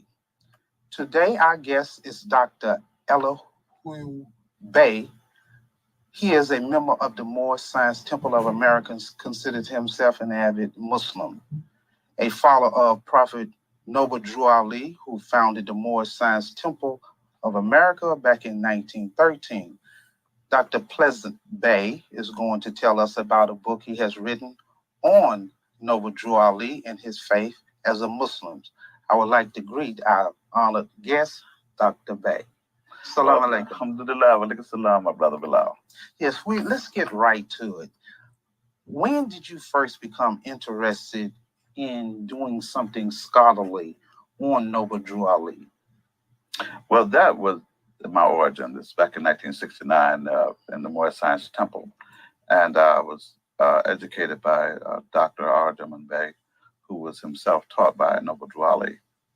And from that point on, my heart became full of knowledge and a lot of answers as to what was the cause of the problem with our people. I could not understand that. I came up during the time when in the 40s we were colored, and in the 50s people were Negroes. And it was a heck of a thing. By the time the 60s rolled in, everybody turned black on you all of a sudden, you see. So that right there triggered off a lot of questions, and no one had answers. Okay. Now, could you tell our listening audience how Noble Drew Ali came upon Al-Islam? Well, to make a short story sweet, Noble Raleigh was born in 1886 in the state of North Carolina, meaning that he was born under the constitutional laws of the 14th Amendment of the United States in the state of Carolina. That was in January 8th, 1886. By the time he reached the age of 16, he had joined with a traveling circus, if you will, of gypsies, and ended up in Egypt at the early age of 16. Well, to find an American Negro boy at 16 years of age in Egypt, this was almost unprecedented, unheard of, you know. He was there for about 10 years. During this time, they put him into one of the Great Pyramids. And they told him that, well, you find your way out. You can't come out this way. It's certain death. But you find your way out, there's only one other way out. We're sealing this entrance. And within 24 hours, he came up through the paws of the Sphinx. So obviously. And they knew that he was worthy of the teachings. Yes. So 10 years later, after undergoing many of the Eastern teachings and given the true history of our people, as well as himself, he then made his Hajj to the holy city. And he received the name of Sharif Abdul Ali, which means, interpreted to the anointed one. And that's where he got the Ali from, and the Sharif too, for that matter. But more importantly, the Sultan Saad of the royal family anointed him and appointed him the one to bring Islam to the West. He was the first person to be authorized to bring Islam to the United States. Okay, and this was in 1913. Prior to that, Islam was forbidden here in the United States. If you brought a Quran in off the ship, you had to either throw it overboard, declare it at the port of authority, or whatever. You were not allowed to practice Islam, even from the time of slavery right on up. It was just taboo. So, Dr. Bay, how have your book been received by the public? Very warmly, very warmly. There was one judge who was a chief judge down in Memphis, Tennessee, Judge Higgs. He got his copy, and he said he would have gladly paid $10,000 for the content of the book. You know, it meant just that much to him. And I received nothing but a lot of, great reviews world over. The copies of my book is in Germany, Japan, and other countries, as well as the United States, throughout virtually every state, and a lot of prisons.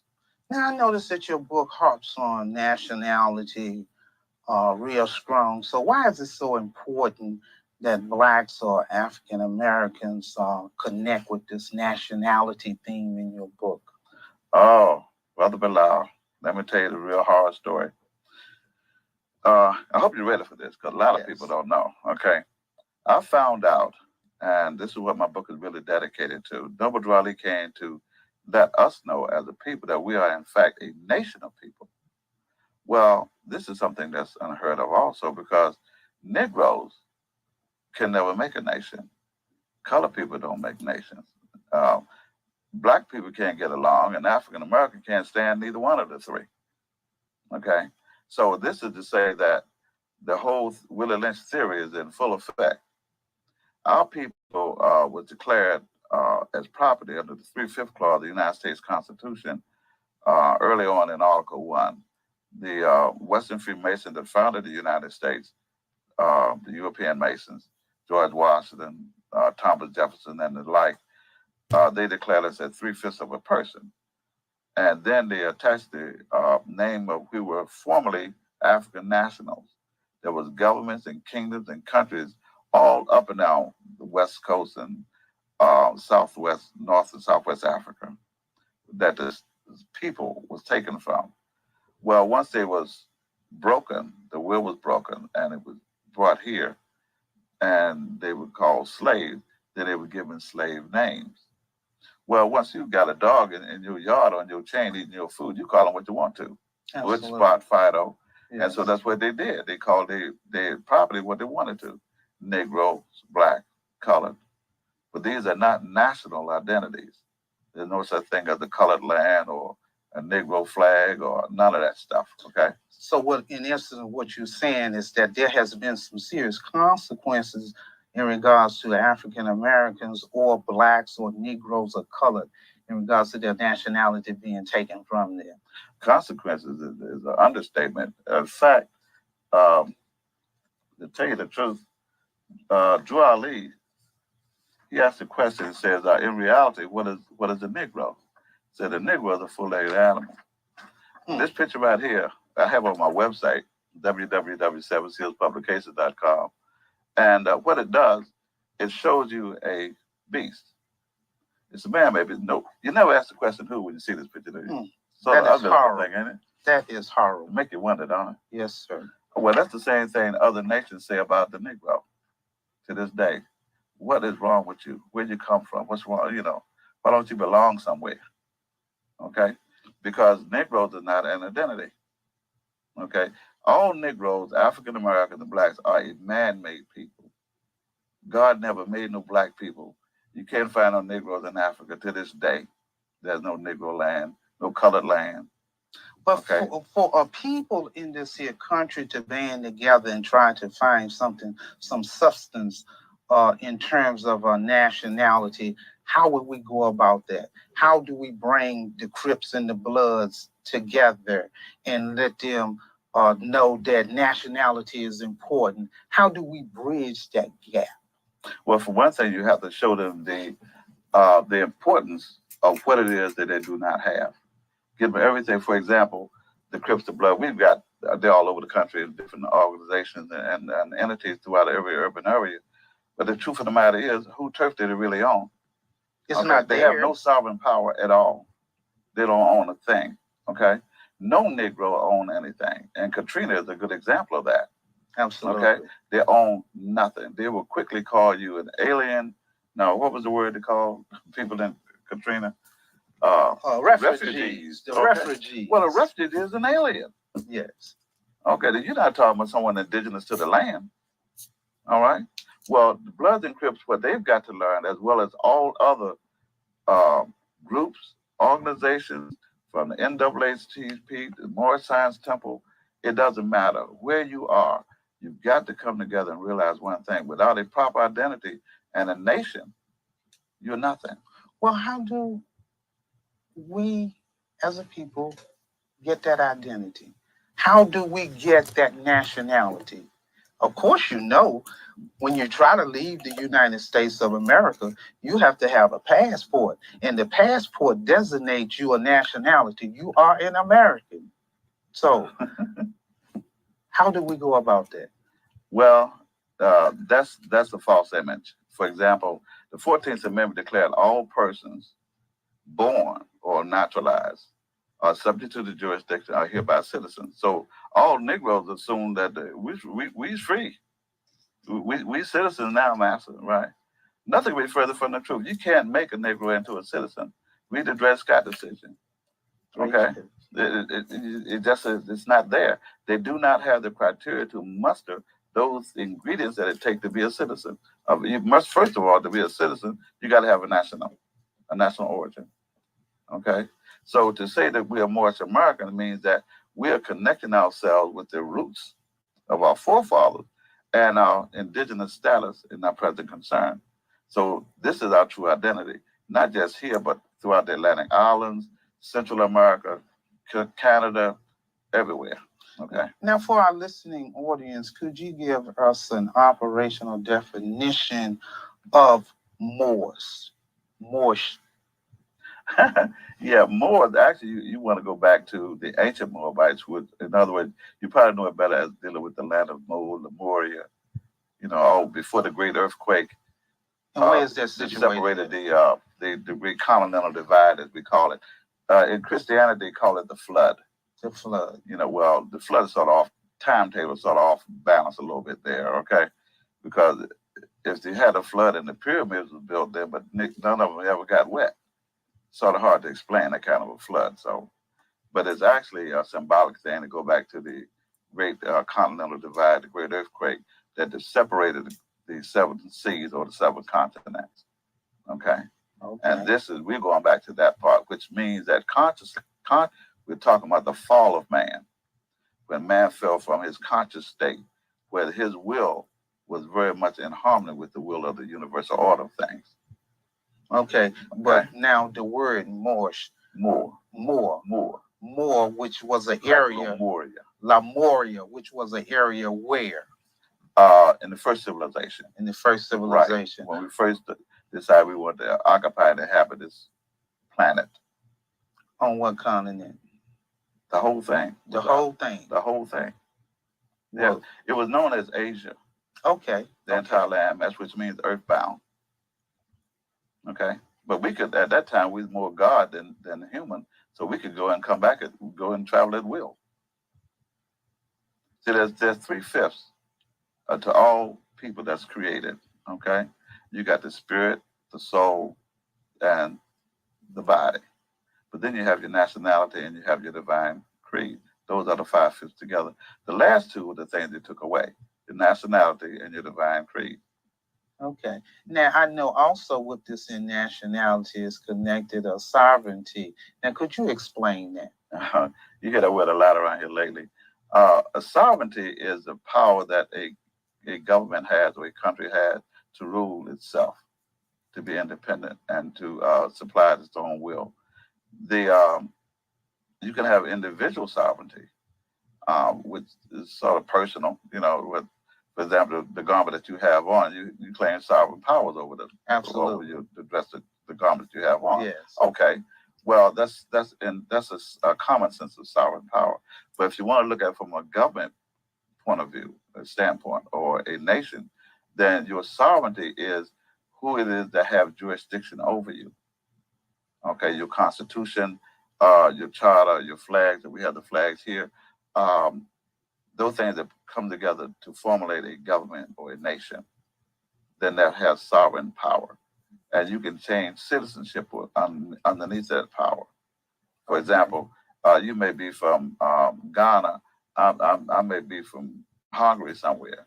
But if we decide both to take our citizenship in China, then the sovereignty that China has, it has the power to let us join that citizenship. Okay. That's sovereign power.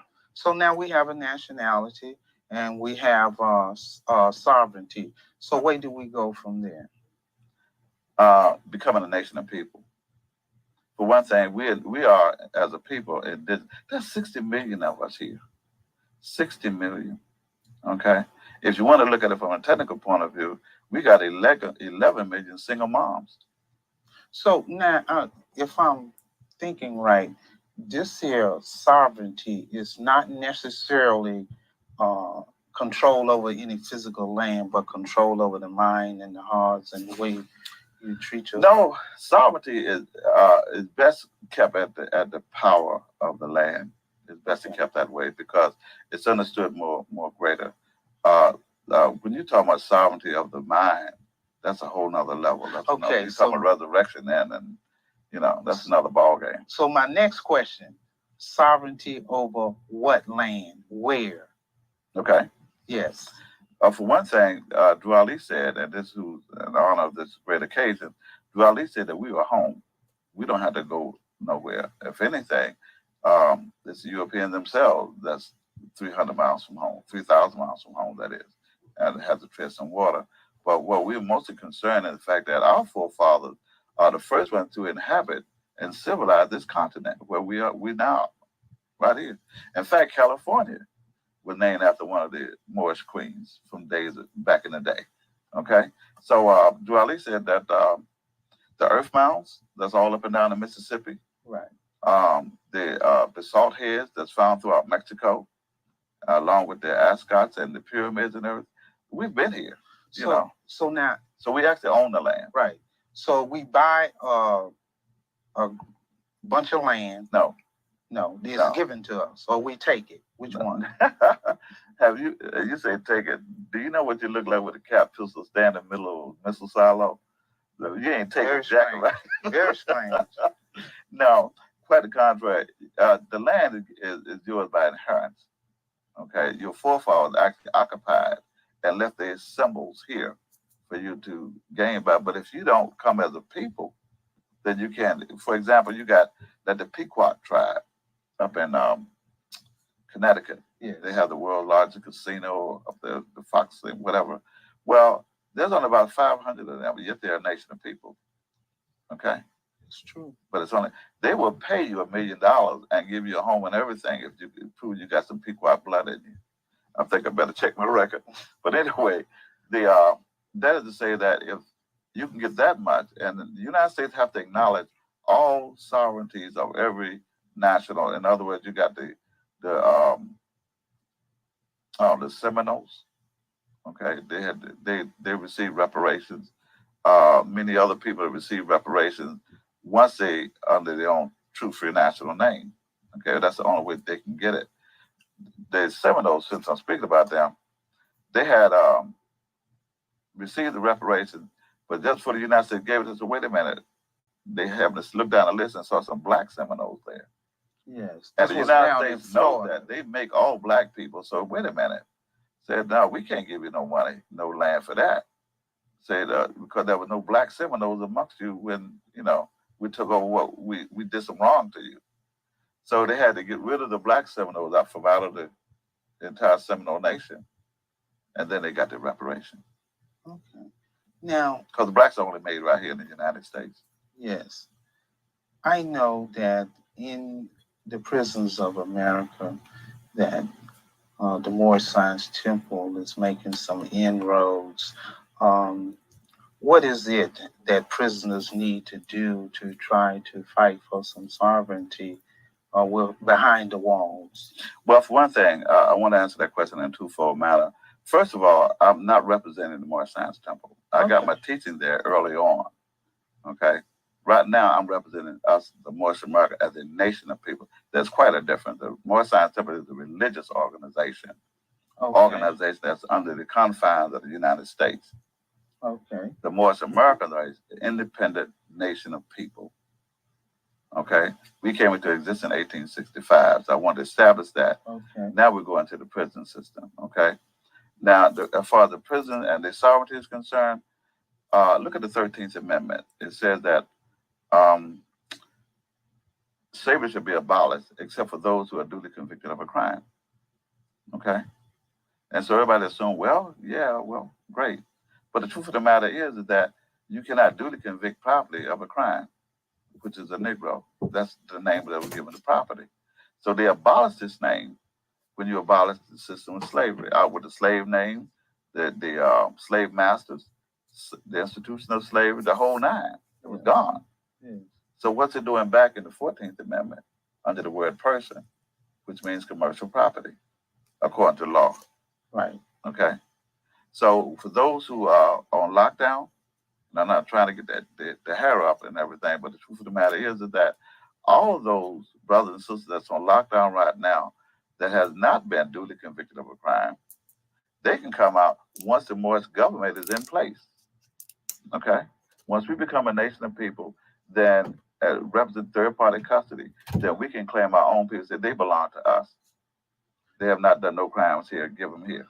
Okay. Now, who is going to grant this sovereignty? Grant? Or who's going to give or grant or how are we going to get it? The key to all sovereignty rests within the people. The people are the sovereignty. So the problem is, the reason why we as a people have not acquired sovereignty is because we have not come together as a people. Okay, coming together as a people. As a people, bearing one free national name. Negroes and blacks and African Americans, these are not free national names. Our free national name is Moorish American. Now, Moorish because of our forefathers, America because of the continent. This has been an issue that has been within our community, I would say, since the time that we got over here. We have been fighting to collectively come together. There has always been one amongst us that has been trying to bring us together as one nation. And you think that, or you feel that the Moorish Americans are the one to do that?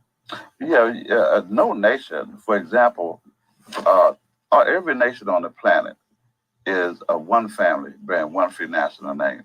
All the people of China have one free national name. They all call Chinese. Okay? All the people of Egypt are the children of one family. They all have the same free national name. They all are called Egyptian. So Our free national name is Moorish American. That's our free national name. We all have the same identity. Okay, Negroes don't have that. African Americans don't have that. Colored people can't have it. You see, all these are subjects of Willie Lynch's greatest idea. Right. Now, we can say that our history shows us that this is a hard sell amongst us. Tell me about it. You know, so how are your efforts going to be different in bringing this into the mass of the African American or the Black community? How is Well, I'll put it to you this way. Drew Ali said, I have come just before the fire. And when the fire comes, I will be your water. And if you don't get behind me, you won't make it. Okay? Now, by that, he meant this, is that FEMA has ordered 107,000, and they're on the rail, chattel cars. You got over 600 concentration camps here, border to border. Okay? They are not for Mexicans. Who do you think they're for? All right? So what my message is now is to bring to surface the true teachings of Drew Ali that has been kept in secrecy in the different Moorish science temple groups and other places. You know, no one really wanted to know the truth about Drew Ali. But he was the only one that brought the truth to us and to help the United States as well. Okay? So if we don't accept it now and become ourselves, there's only one way out. You must free yourself. As simple as that. No one can free. The United States Emancipation Proclamation couldn't free you. The 13th Amendment couldn't free you. It abolished slavery. But you don't want nobody to have the power to free you because they had the same power to re-enslave you again. absolutely Okay? So what we have to do now, we have to seek freedom is for those people who are seeking it and know they deserve it. Our people don't seek freedom because they don't know what it's like to be free. They've been so used to being enslaved, they enjoy it. I don't like you. You got something black on your head. I'm going to find some little difference between me and you. They keep us apart. They keep us apart. Now, how come I can't love you just because you're Moorish American? Now, very quickly, Dr. Bay, what is your position on reparation? Oh, man, please. Reparation? Reparation is a form, legally, it is a form of apology from one government that has done a wrong to another government, from one nation that has done something wrong to another nation. It's a form of apology. It may come in the form of money, land, or both. Say, look, I'm sorry what I did, you know. But the key here is that nation. Negroes would never, ever get reparations. African Americans would never get reparations, never. Because they do not have reparation status. Yes. You can't give reparations to property. No one is giving property. What do you owe your dog? Yes. You know, here's another bone spot. That's it. Yes. Okay? So, but reparations, no, that's only given to nations of people that has one family bearing one free national name. The Japanese Americans, okay, that was wrongfully, okay, they was given reparations. Yes. Okay, the Eskimos, they was given reparations. Yes. Many other nations, by the United States, was given reparations. Okay, you know, but they have to be a nation first. I hate to say this here, but we're coming to the close of the show.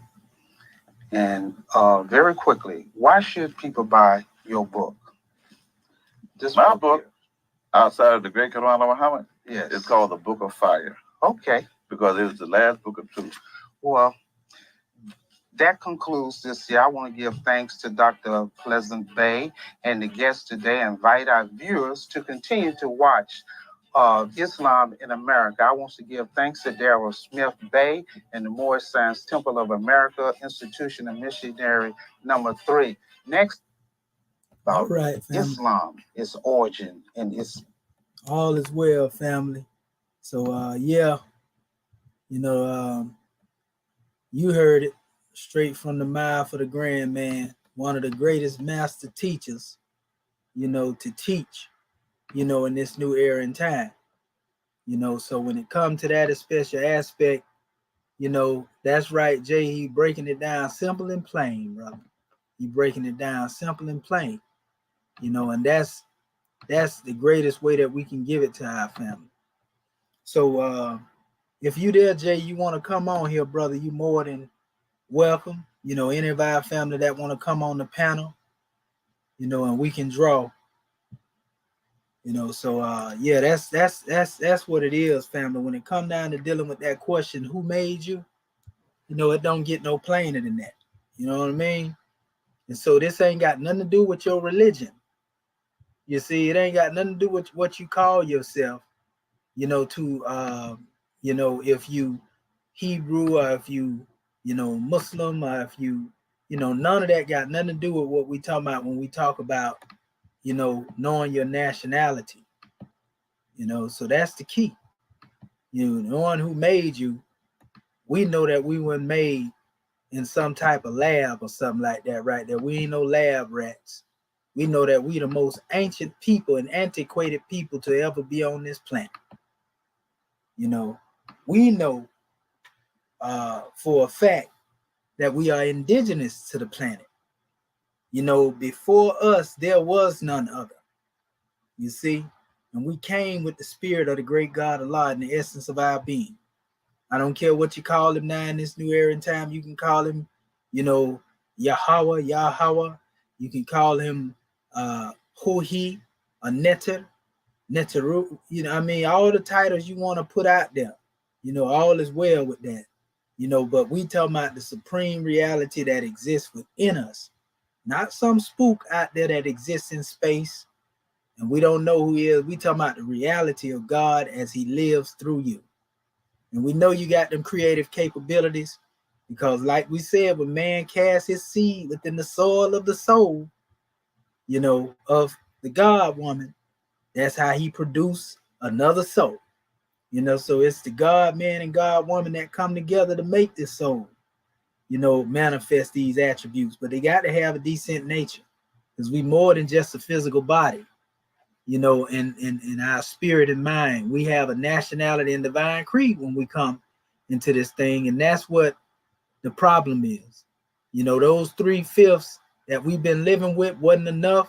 We have to live with 5/5, because you have spirit, you have mind, and you have the body, but you have to have your nationality and divine creed. Your nationality is your decent nature. And Moorish American is the name that attached us indigenously to this special landmass, you see? And we gave you the articles earlier, and that's what it is. It ain't got nothing to do with being Arabized or none of that right there. And the teaching that we teach, we teach coming from the Kemetic tradition as far as our spirituality through the pale of Islamism. I give you a prime example like this. A Muslim, Orthodox Muslim, can be a Muslim and be a Sufi at the same time.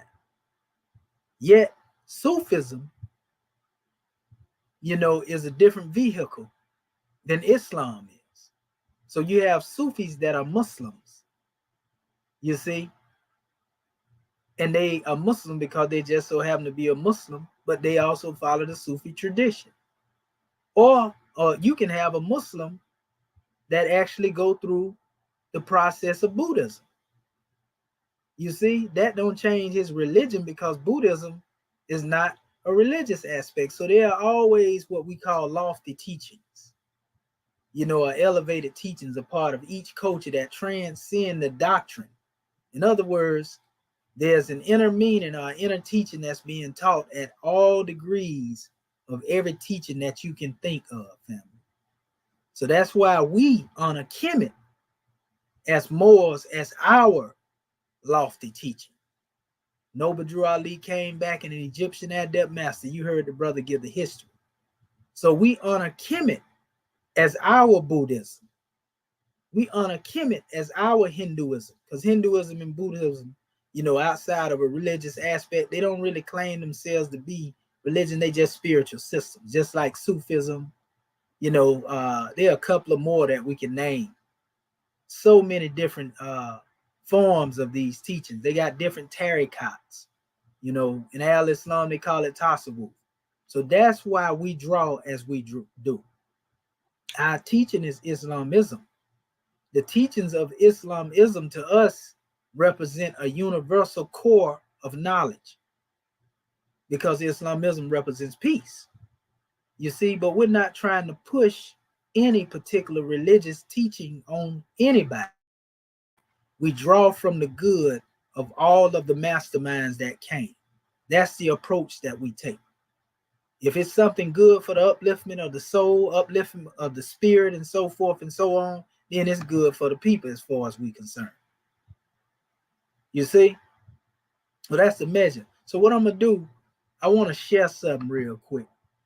You know, in the same breath of this measure that I'm giving, I want to make it plain, because a lot of people think, oh, they put a hodgepodge of information. No, we're not mixing anything.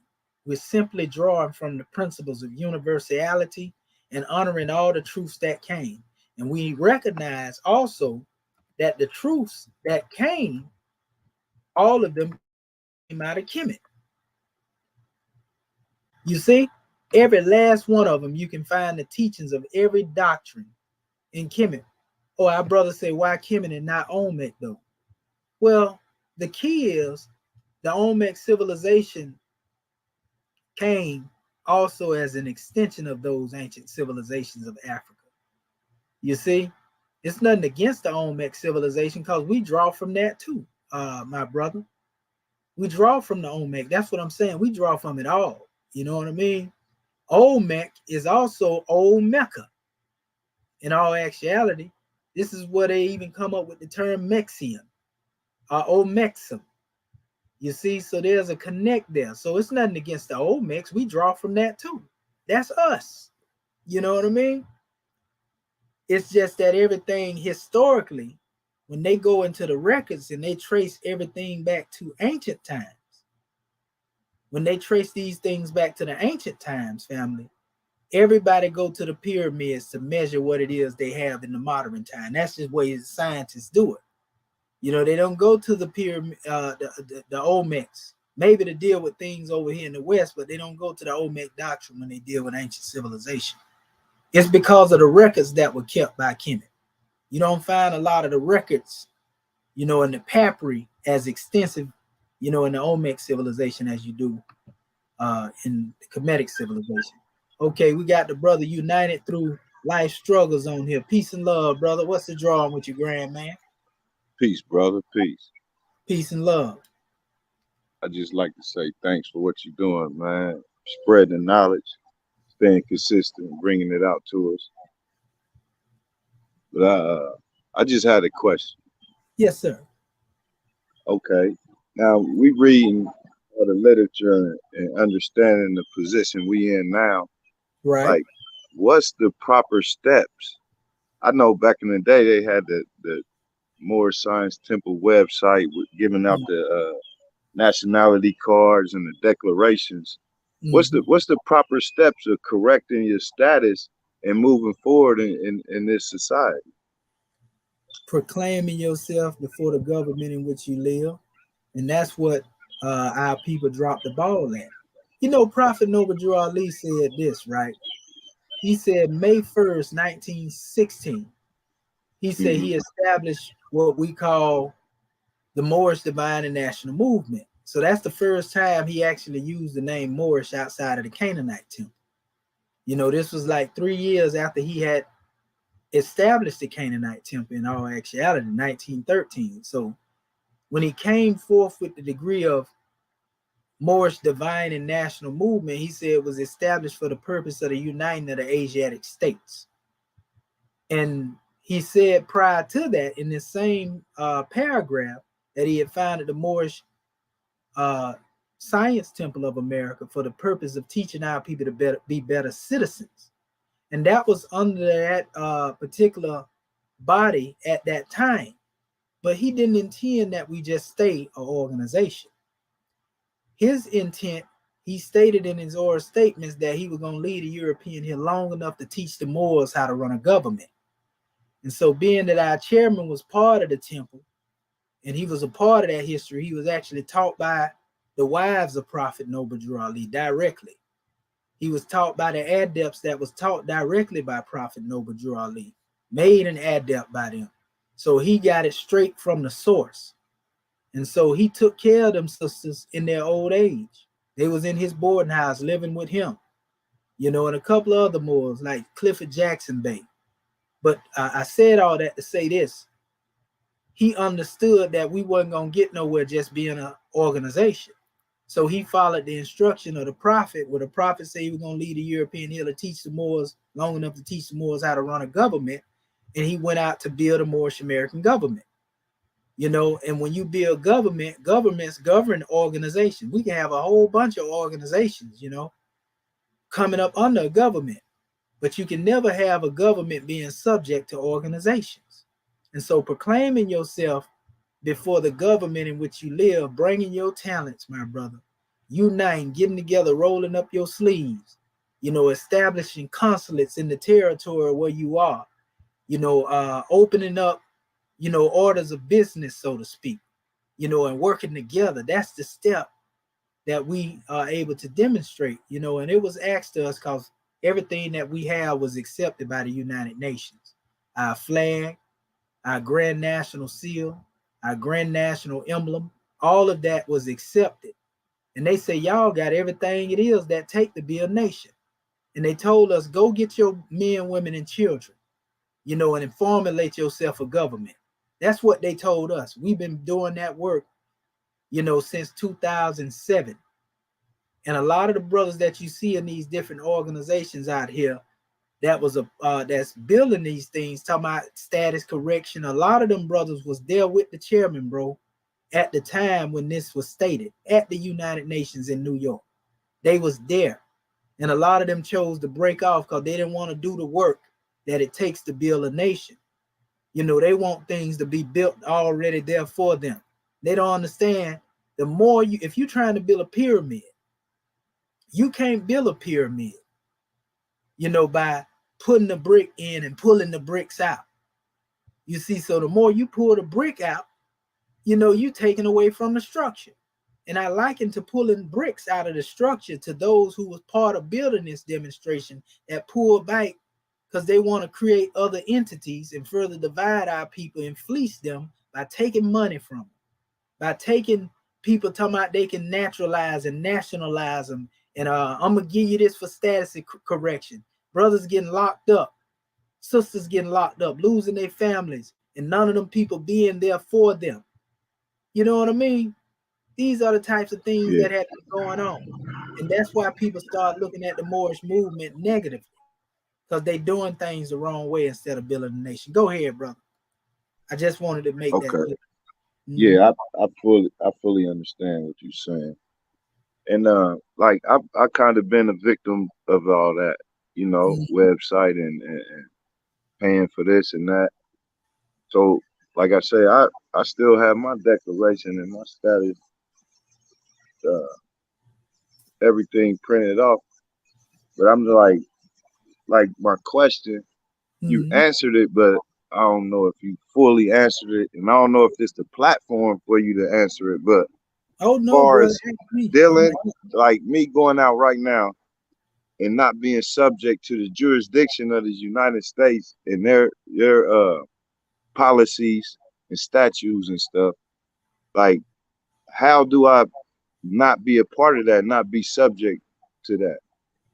Oh, that's an easy question too. But we know nationality is free all over the world. When it comes to dealing with the European and their laws, Prophet Noble Drew Ali brought us the greatest measure when he told us stay in the higher self, right? But on another degree, we know at certain situations, we don't have no control over.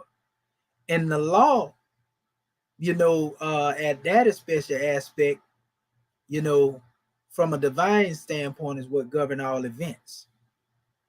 What I'm saying is when we go into this special drawing, even an African or an Arab that come over here, brother, they have to abide by the laws of the United States. You see, that's like even us as Moorish Americans, we have to abide by the laws of where we are. If we go to China, we got to abide by the laws of China. If we go to Saudi Arabia, we got to abide by those laws. You know what I mean?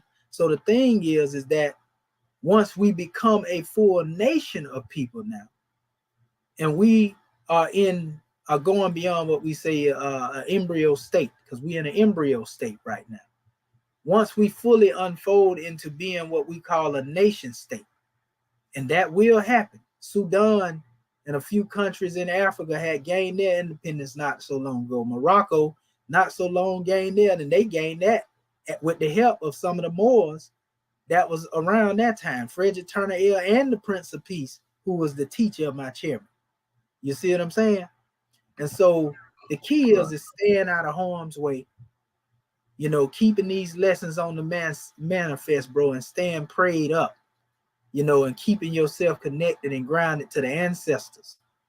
You know, this is the best way to stay out of it. Now, things that we have done in the past, we ain't got no control over that. That's why Prophet Noble Drew Ali say, deal with all your old business under your old name. Get that out the way. You know what I mean? But deal with all your new business under your one free national name. And I've been there, brother. This your brother that been buried alive in the dismal crypts, just like most of us. It almost became a rite of passage. You know what I mean? They had me on paper change a whole decade. You understand? So there ain't somebody that's telling you that ain't been through it. But yet I went through that and laid down in the dismal crypt the same amount at a very young age.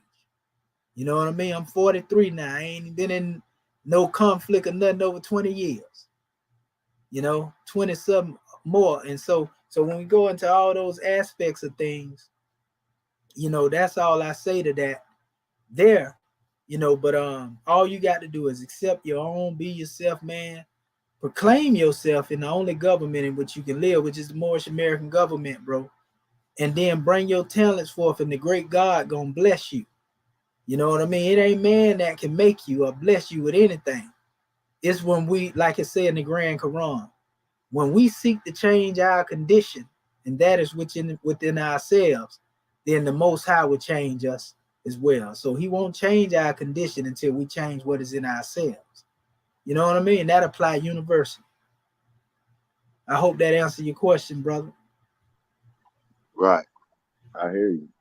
Yes, sir. Loud and clear. Yes, to keep them Romans, you know, out your game room, so to speak. You know what I mean? And don't give them an opportunity to be able to try to throw the cul-de-sac over. You know what I mean? Right. Yes. Like I say, something we ain't got no control over. You know what I mean? And you know, we grow and we learn from those things too, but that don't mean that that's a bad thing. Because man find himself where he can solve his problem best, and the Most High ain't gonna never put us through nothing, brother, that we came back. You know what I mean? True. I don't think nothing is more greater than the loss of life. I just lost one of my sons to the Roman. You know what I mean? Sorry to hear about that, bro. You know, so you know, when they do that right there, that's a whole nother measure. But I know that there is no death, you know, to man. So we understand the higher degree of that. You see what I'm saying? So I ain't telling you something that I ain't demonstrating is what I'm trying to let you know. Right. You feel me? Another question. How many Moorish Americans are listed as accepting the Moorish American what should I say, status or citizenship? Well, in the government, in the United States. Man, we got a lot of them in the Moorish American government. I can show you the actual ones that come in. I recreated the website. I'm gonna show you how many right here. I was just asking because I feel, I mean, how many is enough to start our own nation state? It's already been started. You know what I mean? So it's really that how many ready to come home? You know what I mean? It's already on the manifest. You know, the key is how many can we get to come home? And they here. We got plenty of people like this website that you see right here. You know, I had to rebuild it because there were certain rogue Moors that was going against the drawing. You know, so this government website been up for a couple of years now. But when you look at everything that we have here on the Manifest family, And everything we put here, we have the citizenship area where you can actually come in here and do the registration in the census, right? And this is all the people that have signed this registration since I created this. That's 46,172, people. So that means that all our people have been responding, but they have not been coming forth, many of them, to really come. They just sign in the registry. So we have a thing now where I have it where when they do that I have their information and we reach out to them. And once we reach out to them, now we can appoint them in that particular area where they are so they can build up a consulate there, start a study group. You know what I mean? Because the only thing that's hurting us as a people, my brother, is not a lack of finances. It's a lack of unity. You see what I'm saying? So Okay. we have 1 million people together with $1. That's $1 million easy. So that lets you know money ain't a problem. It's a lack of unity and oneness of mind. Go ahead, brother. All right. I guess one more. Well, the questions coming as we build it, for real. Yeah.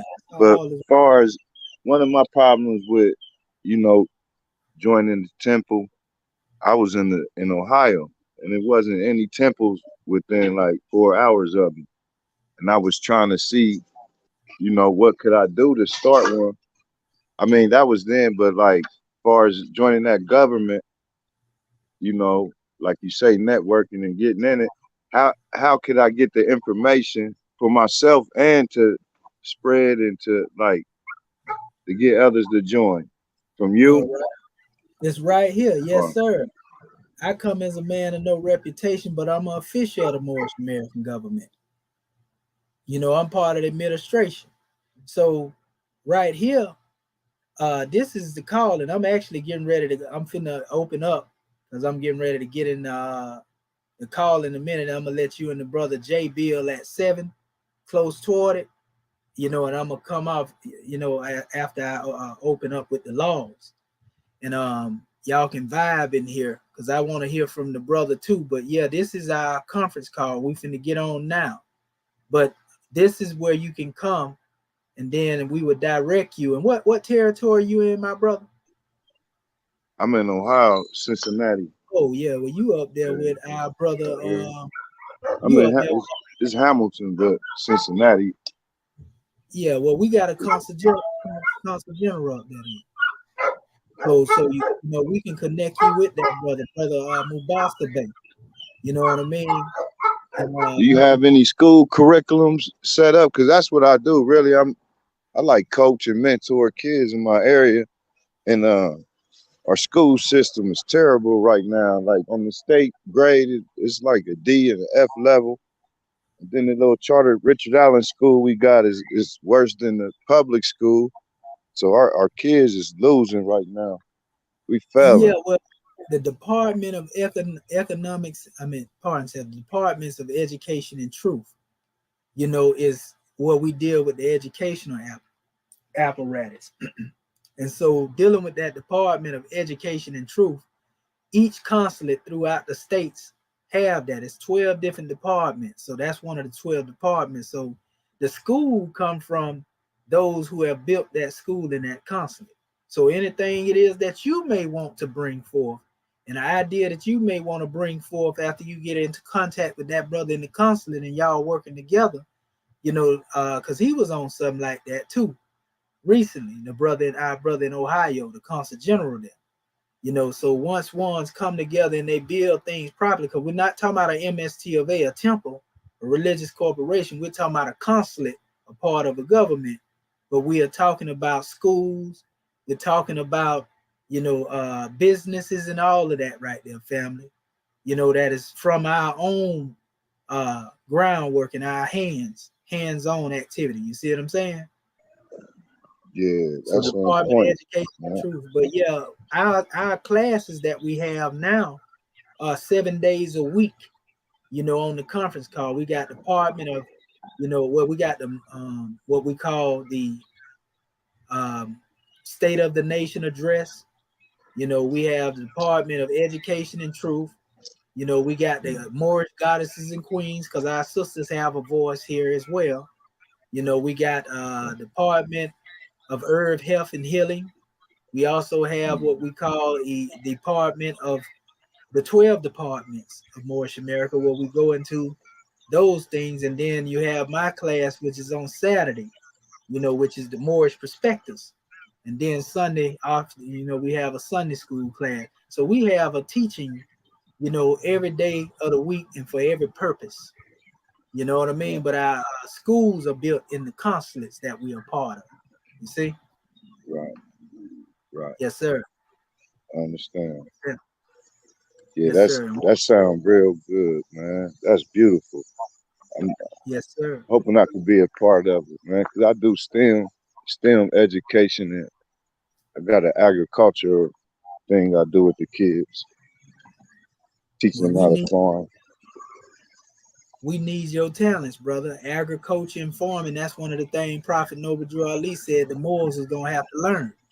And see, now we talking to a brother that's dealing with that ground. He got that green thumb. You know what I mean? So Yeah, I got a little something right here, man. yes, sir. That's what I'm talking about. Yes, sir. Look at that. You That's already just in my front yard. Yes, sir. Let me expand that so the people can see it. Yeah, this brother already act. Ooh, you industrious. You remind me of my brother. What his I got a name? little something back there, corn and everything. It's just my house, but I got like an acre where I deal with the kids. And then, you know, we do aquaponics, you know, like the with feed the plants with the fish water. So yeah, I can be, you know. Oh, you like our brother, our good brother Sanjata, you know, down here. Sunyata, he was a brother that do a lot of work as well in this area on the aquaponics and all of that, dealing with the compost and, you know, saving the thing that most people throw away. You know, so I know you gotta go. What's the link to the website you was just showing me? Well, the link is right here at the bottom. Your screen be blurry, man. Okay, I'm gonna That's drop one thing about it. I can't. Okay, let me drop this in here. I can't really see your screen. I gotta try to connect that. So just click this link right here and you go to the bottom and you can connect to the Moorish American government.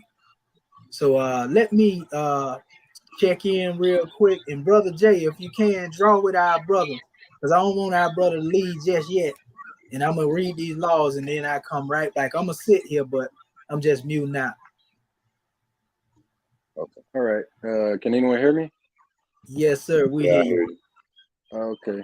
What's good, Kamisha? I just wanted to check in, say what's up, because we ain't speak in a minute, but I've been watching. I see what you up to. I see you growing the channel, growing the base, sir. Still teaching and whatnot. So I just wanted to open up this check call in real quick, and I'm gonna be right here. Don't go nowhere, fam. No problem. Yeah, so Kamisha does a lot of good stuff on this channel, man. Just teaching, growing, running his government, doing those daily classes every evening. So, you know, I'm one of his students. I'll call myself that because I done learned a lot from him. And he comes with great information every time. If you go through his channel, man, you'll learn so much, you know, about the Moorish American government and that movement. So, and you see he has a whole bunch of different departments, or they have a whole bunch of different departments in that government: economics, finances, education, everything. So, you know, that's really the unity that our people are missing. And like you said, you know, there's enough of us. If we contributed $1, we'd be able to do powerful. We just don't have the unity, really. That's the issue. Right. That's a big issue with our people. We so divided, so disenfranchised, so to say. That's the biggest problem we got: separation, division. But I see what's going on. It's a lot of distractions, and it's a lot of like newer. You know, they starting these different little cliques and stuff, which distracting people from gathering in like something like this, because how it's structured, like you said, it's set up: government, economics, education. Like, I wouldn't want to be a part of nothing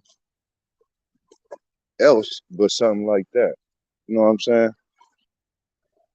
Yeah.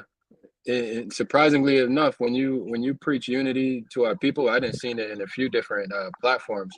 When you talk about unity to our people, it's like they don't want to hear it. They be like, "Oh, not all Africans are the same, or not all Caribbeans are the same." Like, they have this prideful mentality where it's like, "Oh, I'm such and such. We have our own," but at the same time, their own nation be getting they head smacked up by the same Europeans that everyone else is. So it's like we have this issue with unity because we think we have our own little clique, but that's not working.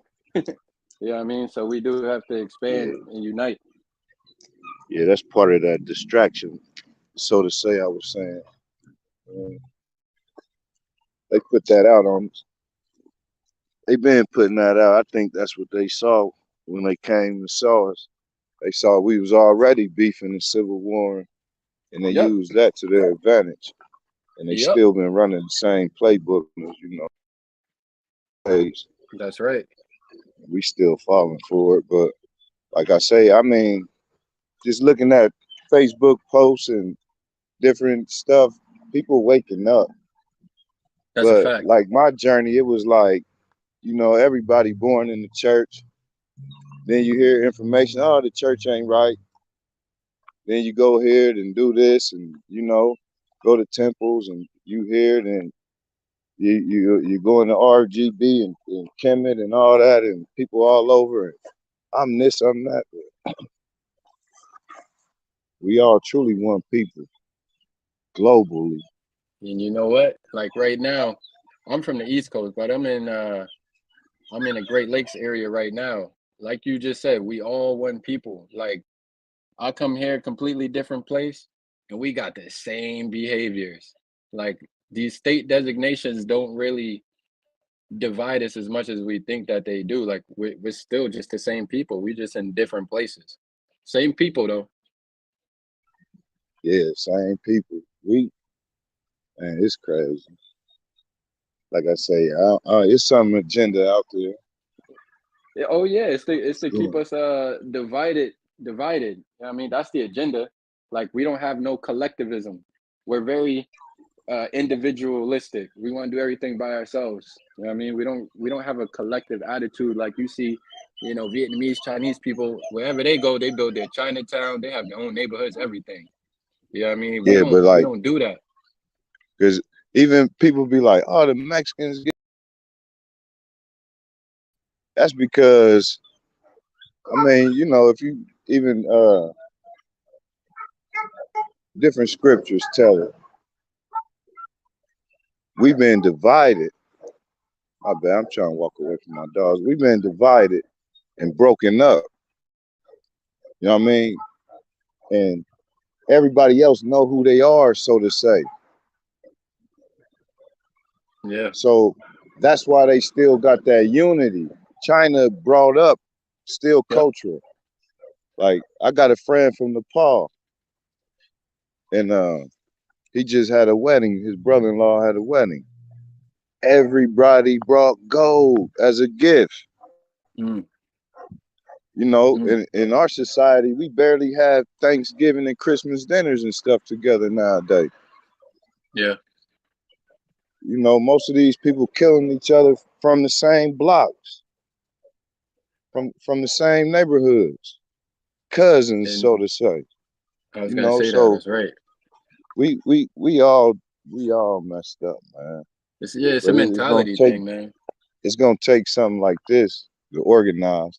And you know, we in the show me era, in like a splurging type era. So it's gonna take some people to get down and make it official, solid.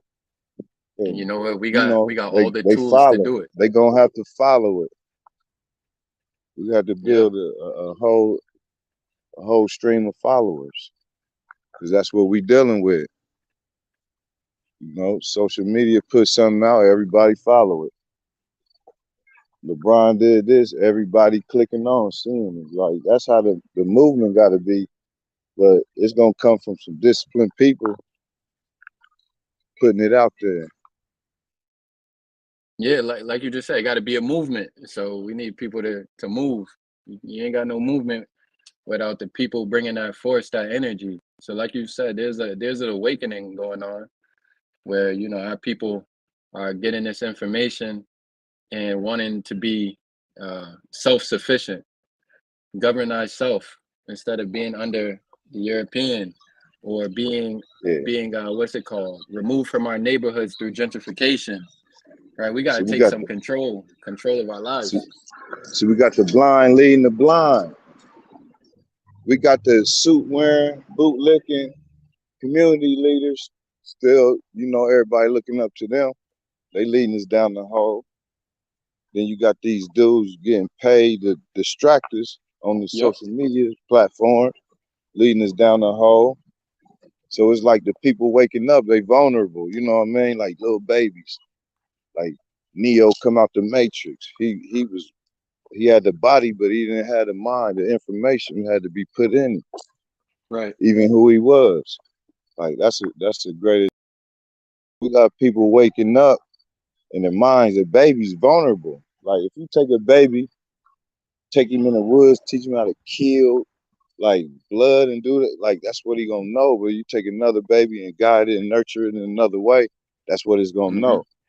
We dealing with Mm-hmm. grown people like that, you know. And that's what the prophet was saying. Like, Powerful measure, brother. yeah, Yes, sir. what's I was going on, listening bro? to you. Yes, sir. I was listening to that measure. You know, I always call it the Edenic syndrome, brother. UTLS. You know, that when we were babies, we didn't know none of that type of stuff we learned. It was taught to us, and then we basically came into that measure. Yes, sir. Sad situation, but it's the truth. Yeah, Yes, that's right. And yeah, brother Jay, what's going on with you, brother, as well? I know, right? It's been a little minute, man. It's been a little minute. I'm in the Great Lakes region right now, just checking out this area. And like I was just telling our brother at UTLS, you know, I'm in a new place and I can see we still the same people. Done cross state lines into a new region. You see the behaviors are the same, still the same people. So we gotta get over that divided mentality we got. That's right. That's right. Unity is key, and unity is strength. You know, that's the only thing we lacking, brother. Every other race of people, you know, has that trait and characteristic, but for some reason that has been taken from us. It's more like our people look at what more divides us than what brings us together, you know. And it's a sad situation, but it's very true. And until we learn how to accept, because you know it's crazy because we can turn that demonstration on and off depending on the situation. If our people are dealing with a Eurocentric corporation, in most cases, you don't see them acting out the way they do. European can talk to them any type of way, you know, five take their livelihood. You don't see our people going up on the drop of a dime, picking up the gun, pistol whooping, shooting and killing the boss, dude. That's that white God syndrome. You know what I'm That's saying? They exactly think what that's it that is. white God. That's exactly what it is. So my thing is why we can't look at each other in the same way. It's just like we can establish a corporation, and this is going outside of just dealing with the average Joe Blow. It can be one of our people, but as soon as we establish that particular uh, body of business, and we got the wrong people, you know, coming up in there, they ain't gonna respect the CEO that look like them. You know, they're gonna try to run over, get over. You know how it go. You know, and that's why I say it's something that has been embedded in us. So we have to get that out of us before we can move ahead in another area. What you think about that, brother? Yeah. Another big part is just we say this all the time: knowing thyself. Like we don't do it. We not that we don't, but it needs to be a part of our culture where we study and we learn and we're knowledgeable and we're astute. Like that got to be a part of our culture. once you develop that as part of our culture, it's game over. You know what I mean? That's Like right. it's just we got too many toxic parts of our culture, like, you know, because we got a little swagger to us, but we deliver it in a very damaging way. You know what I'm saying? Like we could be about our stuff and deliver some pain, but we causing ourselves pain. You know what I mean? So I agree. we gotta fine tune our culture and make being astute and knowledgeable cool. Because right now it's not really as cool as I it agree. should be. I agree. I agree. And you know, a lot of it come, like the brother UTLS was saying, a lot of it come from agent provocateurs. That's where that real toxicity coming from.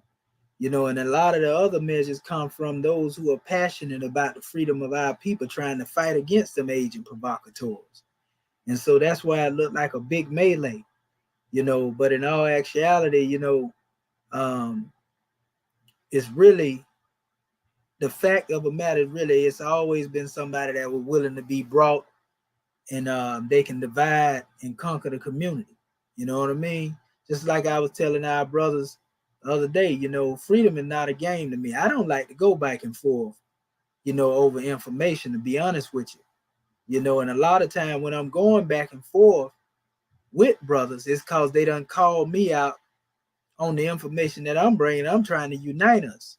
You know, I can go back and forth with the best of them. Most of them don't really want no smoke in that particular area. But I don't care about being the victor or knowing the most or knowing the least.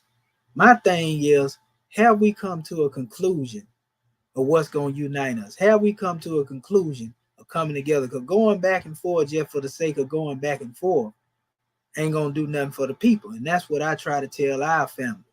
Like at the end of when we go back and forth, how can we unite?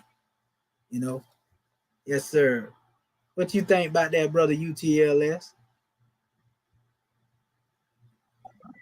My bad, bro. Give me a second. I'm putting my grandkids in the car. Okay, yeah. Handle your fab, brother. We still here, yes, sir.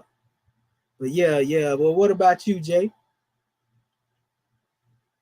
Oh man, I was just thinking how I was just on a little trip to the museum. I wish I could share my screen so I could show you and the people everything I saw. But you know, a lot of us have doubts about our history. But if you Uh, actually go and do some research and go look for yourself, you'll find yourself in all of these great places. You know, I went and seen it with my own eyes. You know, Kemet up close. You know, oh, you so went that's to what's on my Kenya? mind right now. You went to No, I Kenya? just I went to a museum. So I took a mental visual trip to Kemet, just looking Gotcha. at our people. And you know, I had a nice little East African queen with me. So, you know, we was out there doing our thing, seeing the history. That's right. Praise be to Allah. That's what I'm saying. And honors to the ancestors. You know, that's real talk, bro. And so what all you was able to see out there, you know, on your venue? I wish I could share my screen, bro, because you know, once you study the history, you learn about the different series of Okay. events, the invasions and whatnot. But if Oh, you're you looking can't at share like, it from the phone? I don't know how to. Oh, you don't? I don't, I don't know how to Oh, share it from my phone. I don't know if I can, but I could yeah. describe it. You know what I'm saying? Right, If you could right. figure it out, I'll do it. But you know, you go and you see Kemet, you know, you see, you know, Horus, all these the great gods, but you look at the people. Now I'm talking about like 2500 BCE. You know what I'm saying? I'm gonna say BCE. Mm-hmm. Man, woolly hair, skin brown, bronze, shining in the boats. You know, they got the little I forget what you call it, but you see the people in the boats and they look just like us. You can't tell me that's not, but a lot of us got a cognitive dissonance where we'll see it and deny that it's who we are. So for example, there was a brother in the museum and I'm like, yo, ain't that crazy? He's like, what? I'm like, look who it is. Like, that's us. He got the same hair as you. Man, this dude shook his head no. And me and the queen could not believe it. Like, then we really like we see greatness in history and we'll reject it unless it's struggle. We'll accept struggle, but when we look ourselves in the face with greatness, it's like we shake our head no. It's Yep, crazy, man. that's But I crazy. wish I That's could like, show you what I was looking at, bro. Like, there's no way you could deny this. There is no argument. Now, Right. if you That's get like that close, commercial, Jay. That's like that commercial with the baby doll to the children like that. Remember that? Seeing no, it was actually a not it was really a documentary where they were showing a comparison of the young children looking at black action figures and black mm, dolls, for the young sisters, and then when somebody else seen, another people, the European, then all of a sudden, that was more acceptable to even the child. You see, it was mm, embedded already. So that's what that made me think about. He's shaking his head. So what you there for? You know what I mean? You shaking your head no. They telling you right, this you. Yeah. Go right. ahead. Go ahead.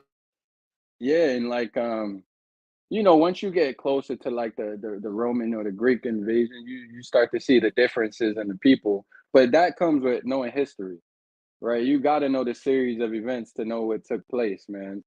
But just more than enough to see ourselves in it. More than enough.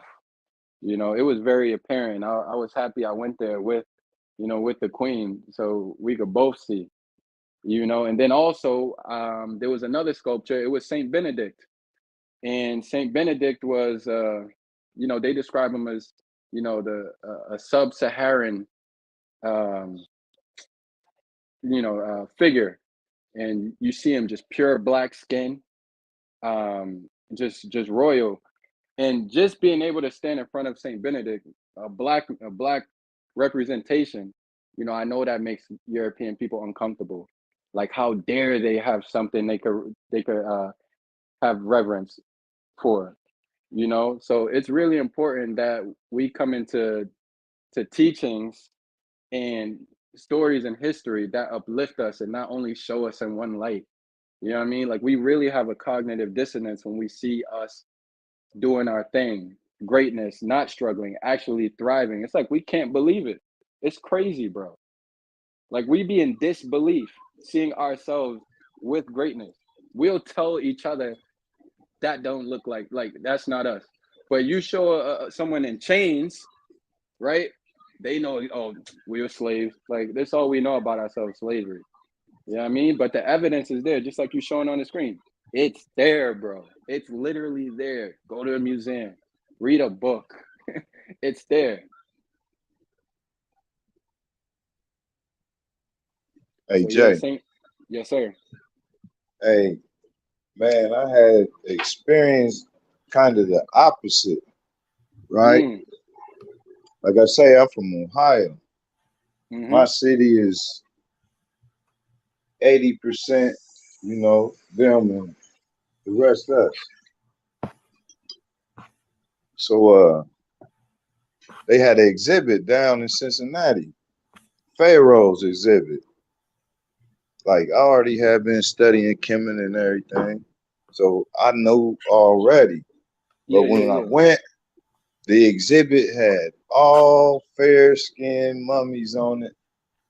They It might have depends on the showed time one period. black mummy, one black Mm-hmm. pharaoh, man. It was embarrassing. I But was bro, you mad I gotta wasted my money. tap into the display though, because they may have been displaying like the Greek period. You know what I'm saying? But Man, they had exhibits. They had the Greek, mm, Ptolemy. They had, like, Zeus and all them. They had it split up like that. But I'm talking about, this was a Egyptian mummy tour. yeah, okay. They Yeah, had that the Hey, was bleach statues, the bleach painting, the white painting. yeah, that was the Ptolemaic civilization you were looking at. I just did a video Yeah, on that recently. yeah, Cause see, that's exactly what it was.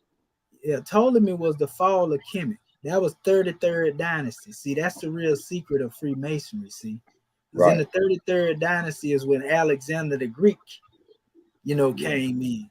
And so Yeah. when he came in, the Ptolemy culture began to flourish. And so Cleopatra. that They 33rd group, always want to highlight her. right, Cleopatra, right, which was the mother of some of them ones. And so when you look at Alexander, he took masonry, what he called Egyptian masonry. He was part of Illuminati and all of that. Not Alexandra, but Napoleon, who came later, up under that same thing. But so the Ptolemies, When they went in there, bro, that's what they did. They put the light out. And the last pharaoh during that time came during 360 BC, you know, which means that's 360 degrees of naughty. The last native Egyptian was there during 360 BC. Ain't that crazy? Right. Hey, Commission. Okay. Yeah, Can go you ahead. give me your just send me your email, and while you guys are building, I'm gonna send you the photos of what I saw, if you don't mind. Okay, yes, sir. No problem. I'll do If that. you could drop it in a chat or whatever. Yes, sir. I'll drop it in there right now. And So I want to go with ahead. what you just said, I excuse me, I'll be trying to explain to people about the dynasties and the timeline of Kemet. Mm-hmm. So what you just said it's clear to say, right? The Pharaoh in the Bible wasn't the black Pharaoh. Oh yeah, that's what I just did a whole class on our brother the Lion. Then JJ them measures showing that last night. You know, them the Hyksos, the Caucasus that was there. That's why I say it was a pharaoh that Joseph that knew not Joseph. Knew you not, see what I'm saying? right. Yeah. I be trying to explain that to people. They don't get it. Because that's the disconnect with our people right there. Anybody that read the Bible automatically Egypt, Pharaoh. And I had to break it down like, no. Egypt had dynasties. They had invasions. You know what I mean? They had intermediate periods. And different foreigners ruled. And you know, you had to fight back a couple times. But the Pharaoh they talking about in the Bible, our people wasn't in rulership. That Pharaoh, that harsh Pharaoh in the Bible, that wasn't us. But automatically right there, anybody in the Christian faith or anybody Bible believer, they disconnect. That's the disconnect from Kemet. That's why the people in disbelief. Now they don't want to believe it. No, the Bible said this. Egypt was this. They enslaved us. Blah, blah, blah, blah, blah. Right. That point right there needs to be enforced more. Oh yeah, most definitely. Yeah, most definitely. And that's very important, family. You know, once we do that right there, you know, our people begin to wake up. That's what I've been going back and forth with a lot of these brothers on. You know, I've been going back and forth with them, you know, on this same demonstration, brother, when it come down to dealing with knowing our history, even the so-called translation. Like this brother talking about Saint Benedict right here, right? It's something important to point out here. You see this seal of Saint Benedict? I see it. I can only see like a cross. I can't see it in detail. I just blowed it up. But you see this here, right? Do that one more time for me, please. Oh, blow it up a little bit more? Yeah, I just want to. Yeah, this is the Coptic seal. This is a seal that come out of it from the Coptics. Coptic is another word for the Egyptians. The Egyptians. So-called Greek.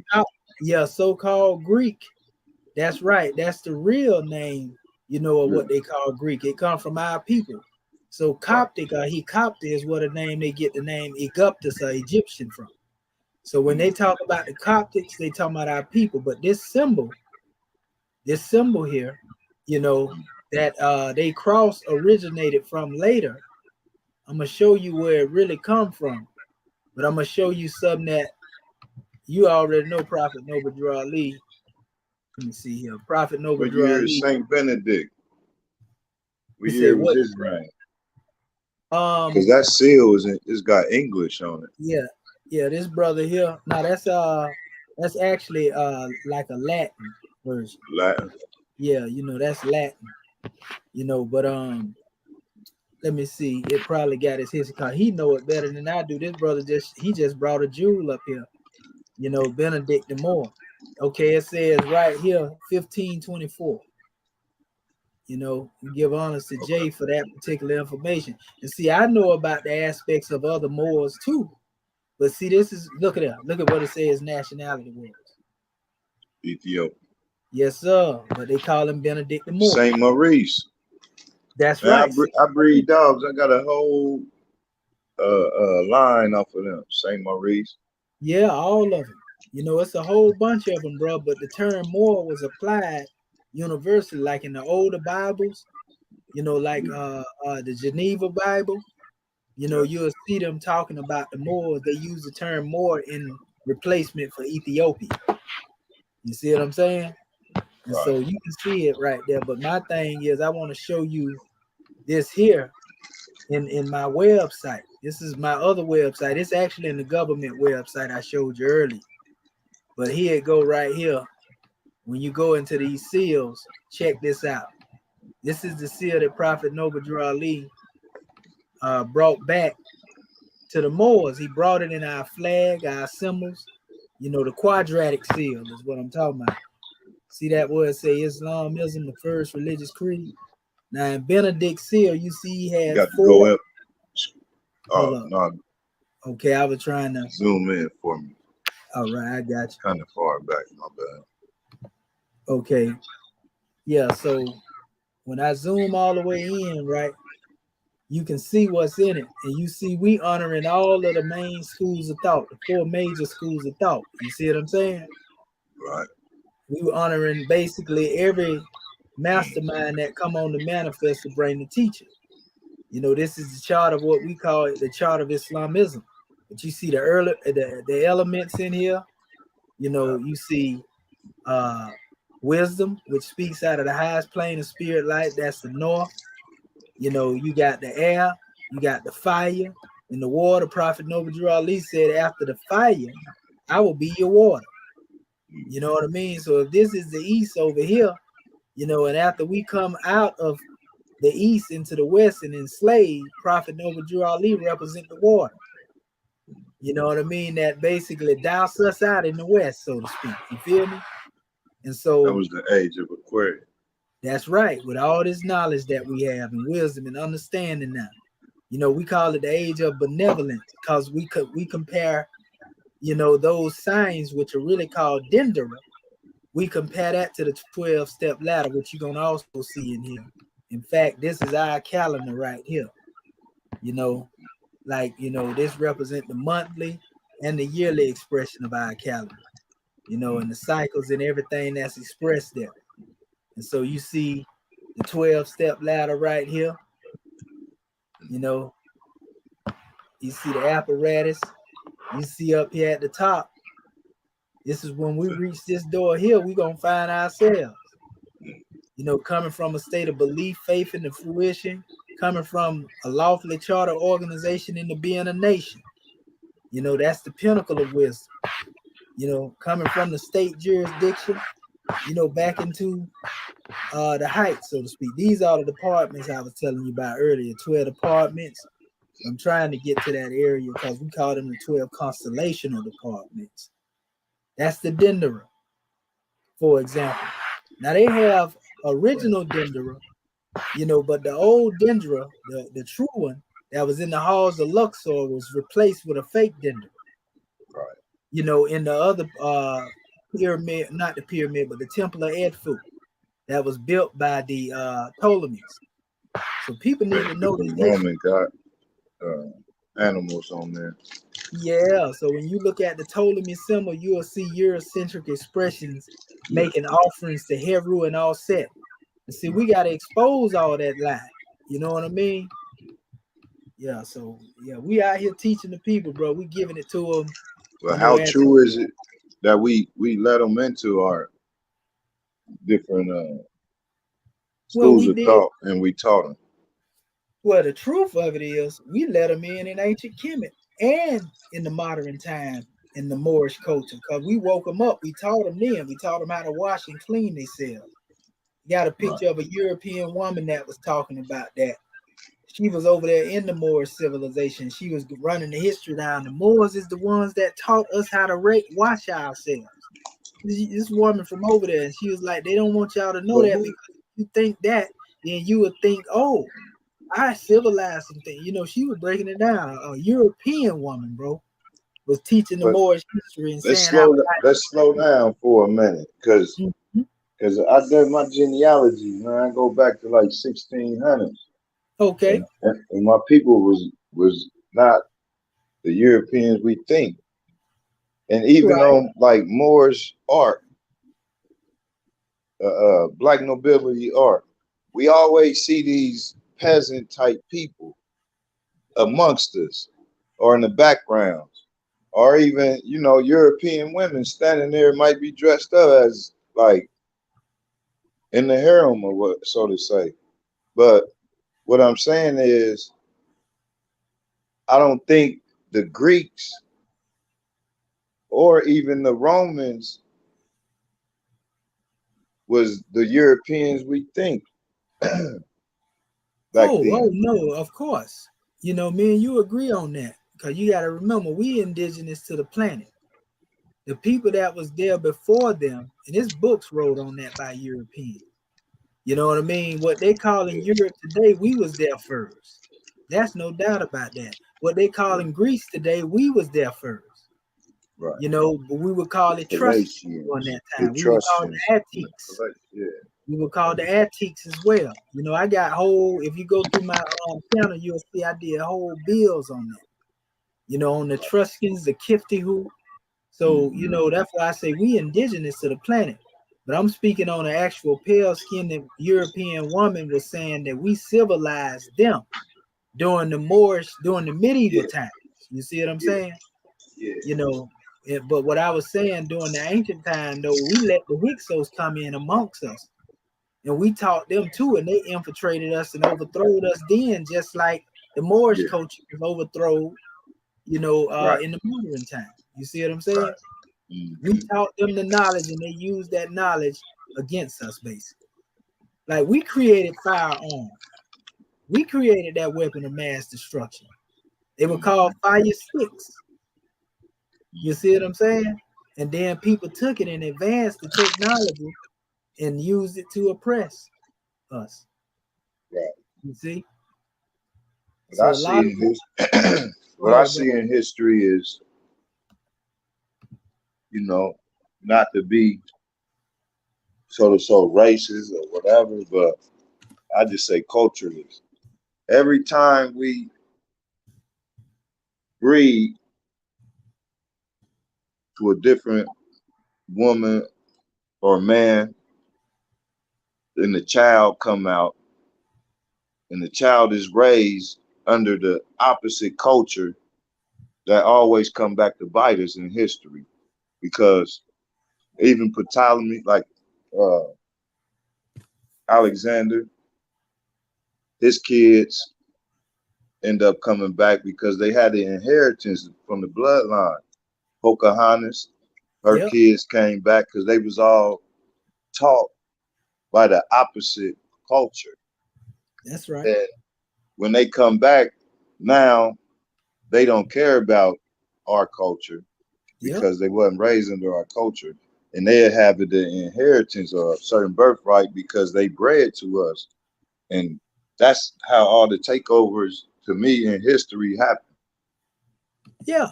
You see, that's what happened. That's exactly how it happened. It was subtle. You know what I mean? And like Prophet Noble Drew Ali say, we went into slavery because we did not honor our mothers and fathers. So if you move out of state of honoring your Moorish forefathers and your ancestors, somebody else slide on up in there, then they can do the remix, which I call the gree-mix, and every other type of mix they come up with. And now you following somebody else's culture. That's why I tell our family, I don't attack our people, you know, what they believe and what they stand on. I'm in opposition to that Eurocentric philosophy. You know, be it ones who teaching a Eurocentric Moorish philosophy, a Eurocentric Kemetic philosophy, a Eurocentric Hebrew, Christian, Muslim philosophy. If you know it's Eurocentric, that's what I'm going at. I ain't going at the brother or the sister. I'm saying that one's interpretation from that Eurocentric philosophy is what keep us divided. You see what I'm saying? Not the original doctrine in its pristine purity, but that Eurocentric mindset. You know, that I was talking about earlier. That's a European, that slave master thought pattern that's in the one. That's what we trying to uproot out of our people. You feel me? Right. Exactly. Yeah, we ain't attacking our brothers and sisters. We attacking the mindset that has been forged in them, so to speak. Now, Yes, the blueprint you got, brother, the movement, that's what needs to be going on. Like I say, you got all these people waking up, but what you offering the people? What you offering the Some people? some of them offering them, like you probably said, the brother gonna put you back into slavery. Back into slavery. That's right. Some of these, man, they ain't offering nothing for the next generation. Because right now we dealing with a lost generation. The younger kids, they on that drill music. Yep. That's another part of the culture we lost. We let them infiltrate. That. They destroying that. We need that positive. We need a positive Moorish movement. You know, hip hop, R&B, and a gospel type group. That's right. Pushing the energy out there, because no, our people, we just, and nobody is gravitating to like this. You have to get it out there, bro. Like, yeah, they I'd be destroyed. happy to be a part of something like that. Yes, sir. They destroyed. What people don't know, they getting ready to strip the dollar up, right? So when they strip the dollar up, ain't gonna be no more dope game. Ain't gonna be no more. It's gonna be now the robbery out of finessing and the scamming, you know, like they already doing. But it's gonna cause a lot of desperation, you know, is what some gonna deal with the young. And then they trying to kill they taken away from the artists because of the stuff they've been putting out there, that content. So they being targeted now. And so being that they being targeted for their content, you know, these are special ones. They trying to shut it down to where they can't talk about nothing. You know, half of them can't be creative and do like they used to do when we came up. You know, the type of music that's made. They don't know how to do concept music. Just tell a story. You know, and so that's gonna kill them. That's gonna kill the whole industry. And so how they gonna make money? So that's gonna implode on our people, basically. They're gonna get back into what they was doing worse. I heard you say you was 43. I'm 44, so we the same age. But all I listen to is the older, you know, old school. So they say music, and the music was telling stories. Yes, sir. You know, you didn't really necessarily, if you really listen to it, them guys wasn't going to say, "Hey, go do this." Like this music is telling them now, like kill your buddy. Yeah. Forget your mama. Forget the black woman. Yeah. Like shoot, do this, do that, take this pill. And then like black people in my area I could speak on, we wasn't on like the pills and stuff they doing now and different drugs they on now. That right. You know, alcohol and little weed and you know our tobacco. That's what we was doing, but they pushing it through them songs. Do this pill. They putting fentanyl in the pills. The one little dude say take it anyway, and they singing that. And they chanting and cursing themselves. Yep, that's exactly what's going on. That's exactly what's going on, my brother. What you said. It don't get no plainer than that, and that's what I'm saying. It's happening for the worst. You know, being that I write, you know, I know, and it's been a few young brothers who came out that got some content where they trying to say something, but they get put on the bike burner, or either that or they change them. They change them when they have substance. They change them and make them think that to talk about something ain't right. Just like think about it, you know. Even them artists like the guy Jeezy, when he was out here talking all that dope this and dope that, they were playing him all over the place. Yeah. As soon as he said, "All right, I'm gonna go concept," and then start trying to use his music politically, they put him on the shelf. Blackball. Yes, sir. Get him up out of here. That's like right now, KRS-One got crazy album. I'm talking about a new one. Oh man, you ain't heard? No, I ain't heard the new KRS. I ain't know he had dropped. You know what I mean? I seen him been doing little things. You know, I been on rock with KRS-One. Listen to me. It's fire. He killing it, and he telling the story. He telling the story that we lived, man, about how they infiltrated the game and how these young boys out here just selling their souls for the little record deals that they selling out for money.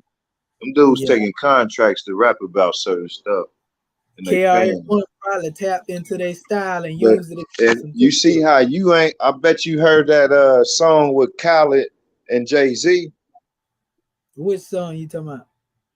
Oh well, you probably. Well, it's all over the internet, man. Everybody talking about it. Jay-Z, he trying to put people back into slavery. He talking about draconian law. I look it up. It's draconian law is like taking the law out of the people's hands. It's a democracy. Taking the law out of people's hands and putting it in the government's hands.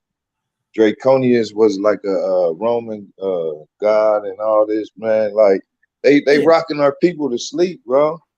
Yeah. They rocking our people to sleep. And he But that probably one used that. song is flowing all over the world. But KRS-One got a whole album that nobody know about. Right. That's how they Like, do it. Though. and even with the stuff they saying, that's how they did us with. That's how they do us with the drugs. They put it out there. They create the whole industry. Yes, We sir. make money off of selling it. We make money off of locking them up. We make money off the whole game. So now, yeah, let them talk about this. Let them talk about that. Yeah. They put some Poison culture. fool out there and everybody follow him. Oh, he said he killed somebody, so I can say it. And then they come back and they got all them dudes on tape. Millions of copies sold. Yeah, we got y'all, and they arrested them. Right. Well, that's what they did. They forced them into a situation where everybody talking about he ain't real. So they start killing up everything. Now everybody like, oh, we need to stop.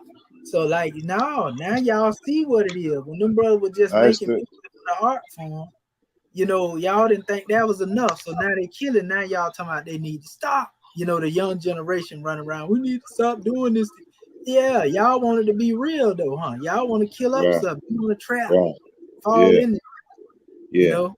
Did you know that Pop was very conscious of Prophet Noble Drew Ali?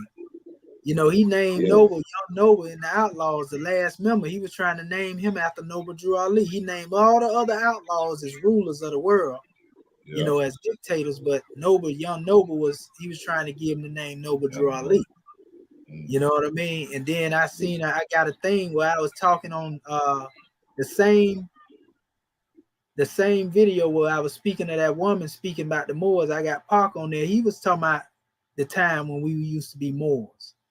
You know what I mean? So he was very conscious of the Moorish paradigm. And it ain't strange that he named his album the 7-Day Theory. Right. You know what I mean? I mean, you listen to his lyrics, you know he knew the science. You know he was spitting it. He was from the East Coast. His mom was a Panther. You know, they knew the science. We hid it and all that, man. We hid the science in the Panthers and the gang, but everything got infiltrated. That's right. Everything got infiltrated. Like Pac was wearing the 5. I seen him with a necklace on before he went to Cali. Before he was on that gang stuff, like he probably was out there preaching to them, like, "Yo, that 5 ain't about that. Yo, this ain't what it's about." And they took that brother out because he was too powerful and he controlled too many people. Yeah, if he gone or if they put people on islands or whatever they do, I don't know. You said the right thing. If he gone, because you know I was taught through his lineage, and I was taught some other things dealing with that. But I will say he left a lot of clues, you know. But he don't have a purpose to come back here. People talking about he would have came back. No, that man wouldn't. He told y'all he didn't want to be here if he was being treated the way that he was being treated. Right. And he was out on an appeal bond.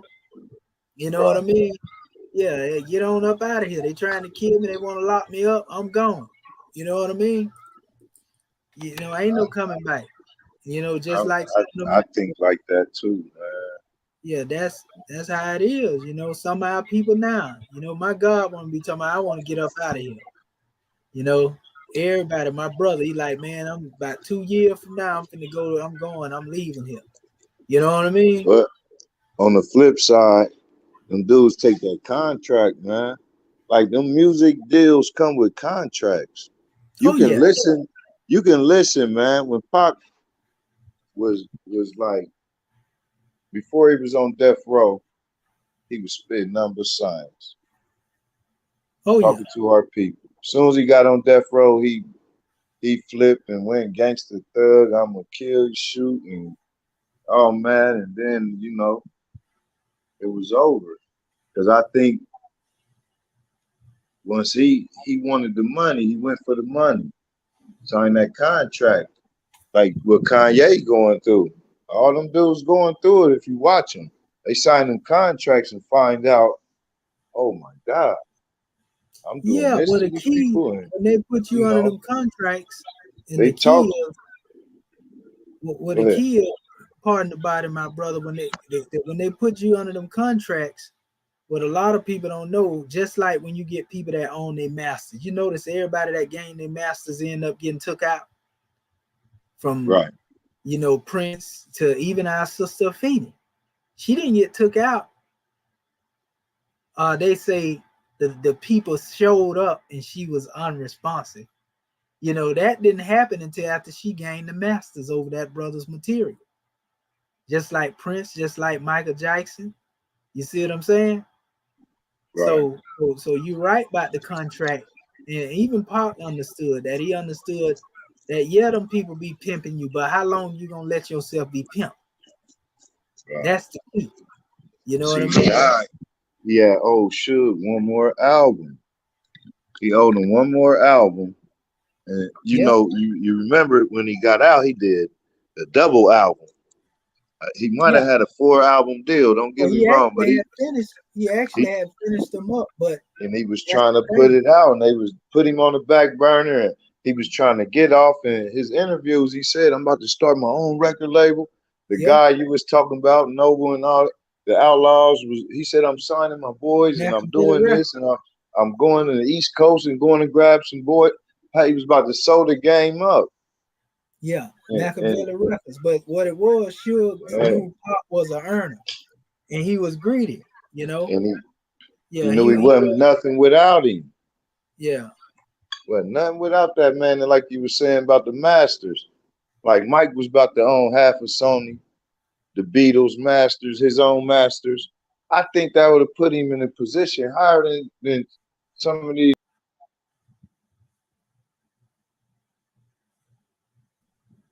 They don't like that. He's still at war, bro. Yeah, No, man. he They actually using war owned tactics. the Beatles Masters. That's the crazy. He actually owned them. That's the Yeah. thing about it.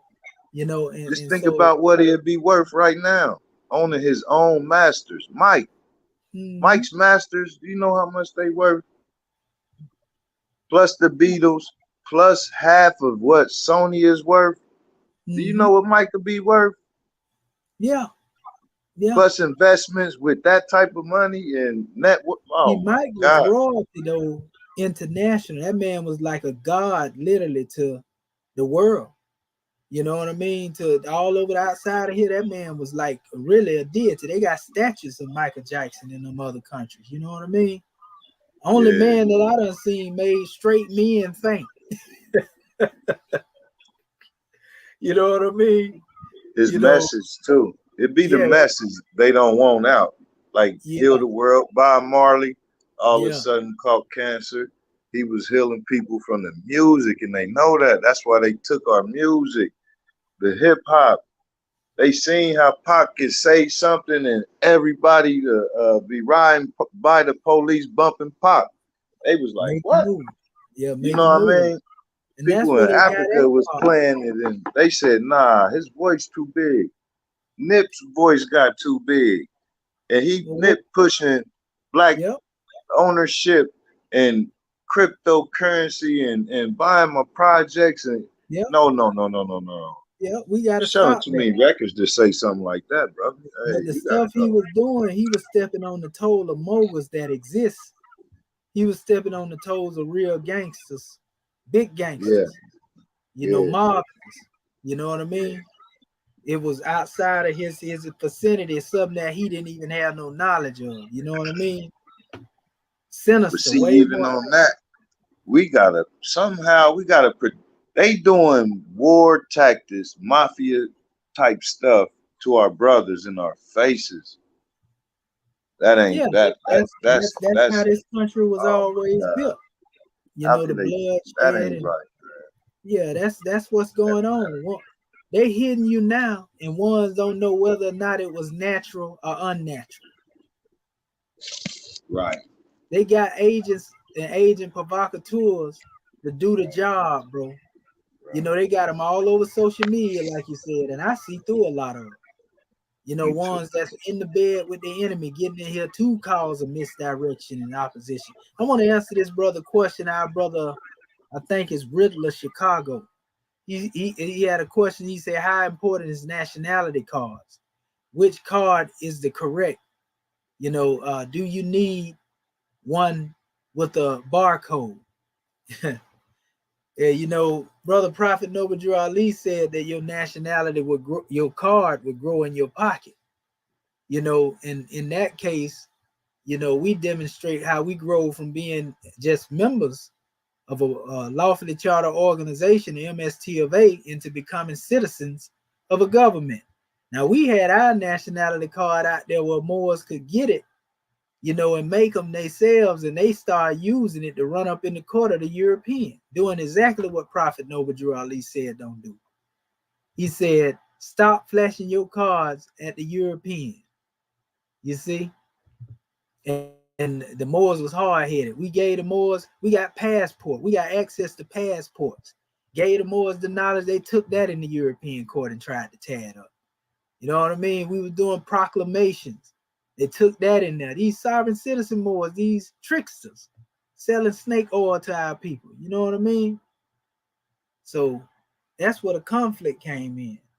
But yeah, you don't need, you know, anything as far as dealing with trying to prove something to somebody else. We just got to proclaim who we are, because we can show it all we want to. But if we haven't fully proclaimed ourselves, you know, we just spinning our wheels in the mud somewhere. You know what I mean? Yeah, I just wanted to say that, brother UTLS. I was responding to our brother in the comment box. Yeah, but yeah, that's a powerful bill. Good Brother. explanation, bro. Yes, sir. That's a powerful bill, brother. You know, so yeah, I'm definitely a lover, you know, of the music. You know, because like, you know, that was my song I played when I first came on here. I got a couple of tracks on my measure, you know, so it's a powerful drawing, brother. We gonna get this demonstration right. You can believe that. I got the thing over here. I'm gonna open it up real quick and show you what I was talking about. This is the video here that I did dealing with the history of the Moors. But I'll show you where I had the woman talking, but I also had Parkin. I had John Henry Clark talking. You got a lot of people trying to act like John Henry Clark was against the Moors. You know, so I put that on here. And it's a few more. Like I say, I had the one with Park speaking and a couple of more drawings I put on here. Let me get it up here. I just want to. Okay, let me see here. Okay, we had that one.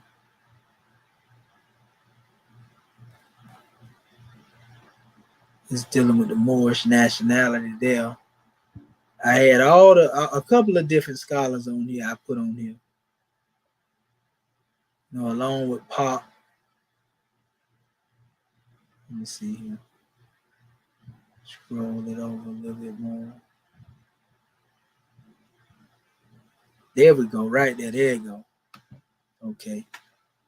Okay, let me open up the window so you can see this demonstration here. Okay, here you go, right here. Let me turn my volume up a little bit. Make sure y'all can hear it. Okay, that's up right there. Let's see here. Okay, here we go. My archives. I got a lot of stuff. What happens? True history is knowing you. You can't find it right there when you most need it. Okay, here you go. I actually wanted to segue over into this right here. I'm gonna find this right here. I'm determined to find it because I got it in here. I just put it out here recently. I always recycle a lot of this stuff right here, video-wise. Try to keep it in my archives. And I got a lot of stuff over here, so much stuff over here that is crazy. Let me see right here. Let's see. Is it this one?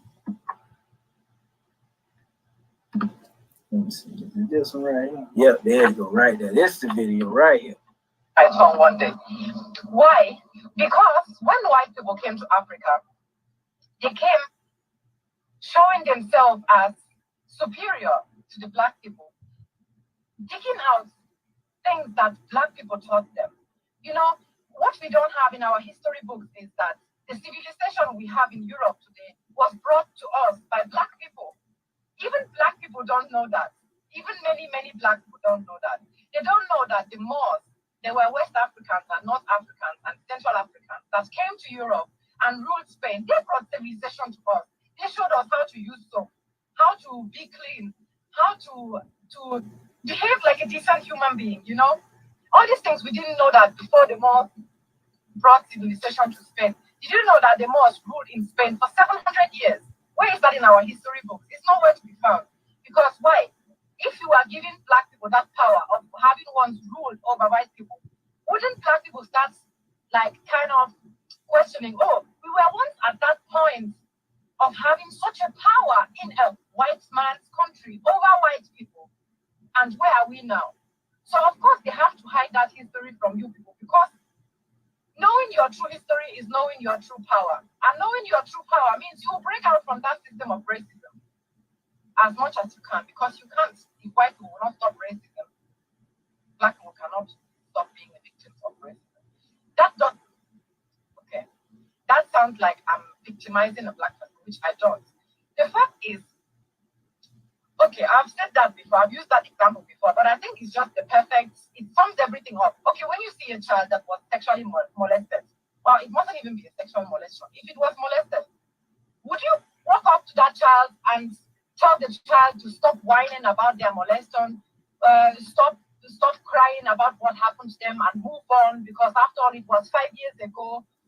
Your molester, is he not in prison? Can't you stop pulling the molester card and blah, blah, blah?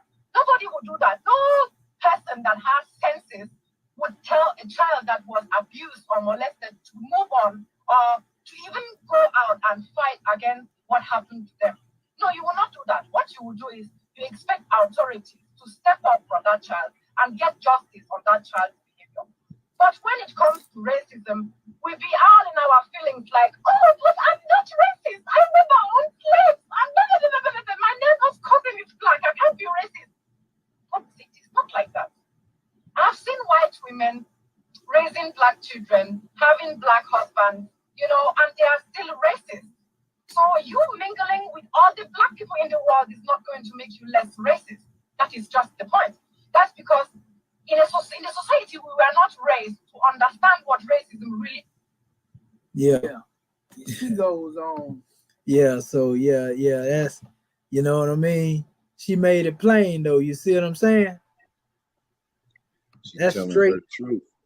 Yeah, straight from, you know, go ahead. Where's she at? Oh, yeah, that's just a random picture, but she from over there in the area of Spain somewhere.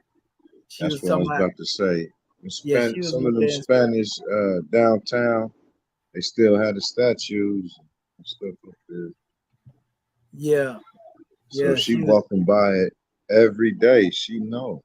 Every day, and that's what I be saying. Like, these people be saying, yeah, them Negroes ain't nothing, they ain't this, but every time they travel the world with all their money, bro, you know, they still have to see us everywhere they go. Right. So like they know they living a lie. Everywhere you go, you see us. You hear what she said? You hear what she said when she was telling her truth? She said, black people don't even know. That's right. That's right. And she said once they learn, you know, who they are, then they come into their true power. Yeah, you know what I mean? Real talk, bro. Yeah. I want to show you this. Our brother just sent us too. Yeah, I just went into the sharing. Our brother Jay, you see this screen sharing, brother? Yeah, I see it. Yeah, these are the things he was just telling us about what he's seen. You know, yeah, you can't deny who that is, man. We all know who. Yeah, you would be a fool to deny who that is right there. Come on, man. We know we were the navigators of the 7C. You know what I Yeah, mean? they I got had. a book. You see that right there? That's what I'm talking about. Yeah. You see that? How they've been taking it, bleaching Yeah, they it? tried to bleach it. That's what they had at the exhibit I was at. Yeah, that's what Now they were that's what doing. I'm talking about. They had a lot of those. They And bleached it then out. look at his features though. That's not one of our pharaohs, man. Well, yeah, That's what a it is, European type nose. what it I is, mean, I don't know. what But that is probably a time where we had, you know, because they mixed. was mixing. Yeah, we You know was what I mean? mixing there. Just Yeah, like they our could do it. features. Yeah, a lot of our features ain't as bold as they used to be. You know what I mean? Right. You see it coming Definitely through us. not in him. You see, like this right here, that melanin don't You lie see to him? They bleaching them statues. They bleaching the heck out of Egypt over there. Yeah, they taking it off of. 10 years. You see how they even took his clothes color and stuff off. Like, look at that one on the right. They taking that color off, man. Look at them. Yeah, that's exactly what they doing. But see, the thing is about it, what they can't So lie about, there's the it'll stuff. look. They can't lie about that. That's what she see every day in Spain. Yeah, that's what she see. And, Yeah, you know, they can't right lie about there. that stuff over there either. In the other area, like Nubia, is where you gonna find all the original pictures of the Egyptians. You know what I mean? That's Nubian right there. Yeah, I found that out in my own research. Yeah, I'll show but you what I'm talking about. man, Go that's ahead. exactly what they doing, man. They showing the mix or the statues with the blue eyes and all that. They killing our history. Yeah, they can't take it off the wall over there in the Nubian areas and them pyramids. See, this is what a real deal that's still left at right here. See that there? Yeah, they don't show none of that at the exhibit. No, sir, they ain't gonna show none of that. See that? None This of that. stuff I be bringing to it. See how they got on the same thing Prophet Noble Drew Ali used to wear, with the feather coming up out their headdress and the sash on their body. They had that exhibit. What's that? There you go. Showing the height. They show the different height. That picture you just passed. Yeah. See that show the Egyptians, the Nubians, all of them together right there, worshiping, praying together. And they prostrate. Now you see the sash that he got on, and now look at the feather coming out the headdress, just like the prophet when he's sitting down in his chair. Yeah. You know what I mean? That's the Maadic demons that come from Nubia, the Kushites. So India, being that it's the ostrich feather. So in India, when you look at that joker, they're so melanated right there, and by goodness gracious, right there too. They different hues now, but them are our people. You know what I mean? Yeah. So you got to go into Nubia though to see that. You know, even the images here, look at that. No, they had this on the exhibit. You see it? Oh, you seen that in the exhibit too? Yeah, they had that. So they showed the different like heights. Right. For real. You know, that's showing a little bit more of the ones we didn't see right there. So, you know, when you go into these, bro, even when it show all saw and all set, it's gonna show them in the likeness of our people. All their statues and everything. You know what I mean? That's how they depict that. Look at that. You know, we know who it is. And I'm talking about some of these things they done remix. Look at Brown sisters. Look at all set. That's another thing people do. Oh, we from America. We was the copper color races and man, you don't see that copper on that wall. You see how copper that queen was. Yes, sir. I'm talking about as dark can be. You know, it don't get no more melanated than that, bro. You know, and look at him. Dark and copper. Look at them. Look at that nose, them ears, and them lips. Come on. You can see what color he was. They bleaching him. They bleached him out.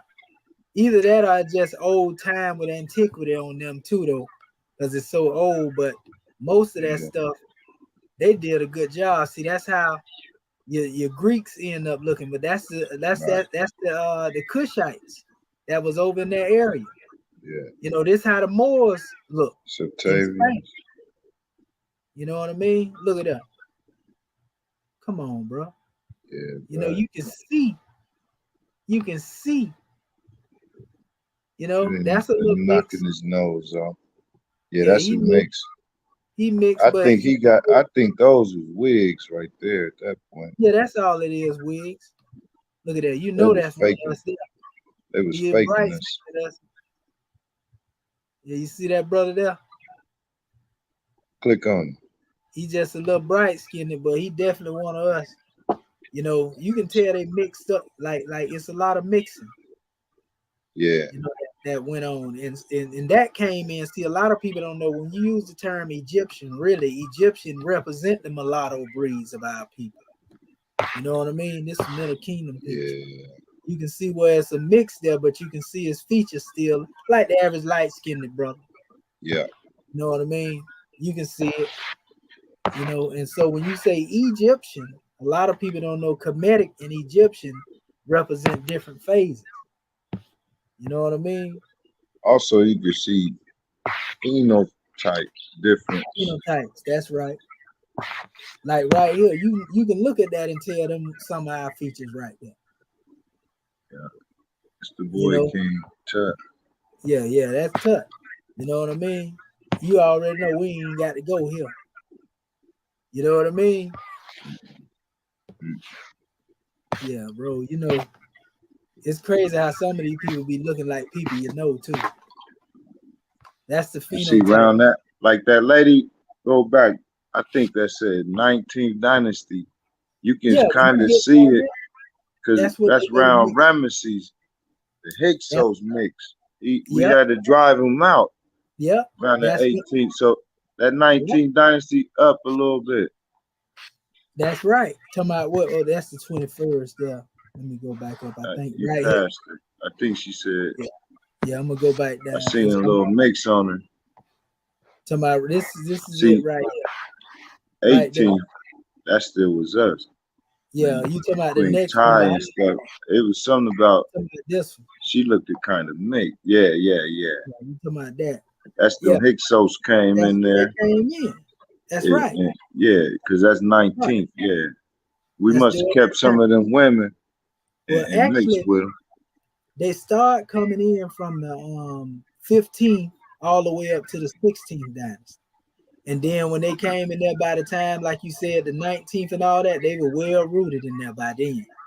Yeah. You know, and that's during the time when, you know, the warfare came, Mosi, which is really the Moses they talk about. They don't know that. You know, that's a whole nother measure. You know, it's a whole bunch. We was dying off now because Akhenaten and them start coming up, and they look real mixed, and they start doing weird religions and stuff. Yeah. They start dying off really before the 33rd. Yeah. I give that 33rd credit, but like look at them now, big ears and all that. Yeah. But the end, what it was, the actual end of the natives, you know, like native rulers on the throne. The native rulers on the throne, you know, they just put it at that particular point that was called Egyptians.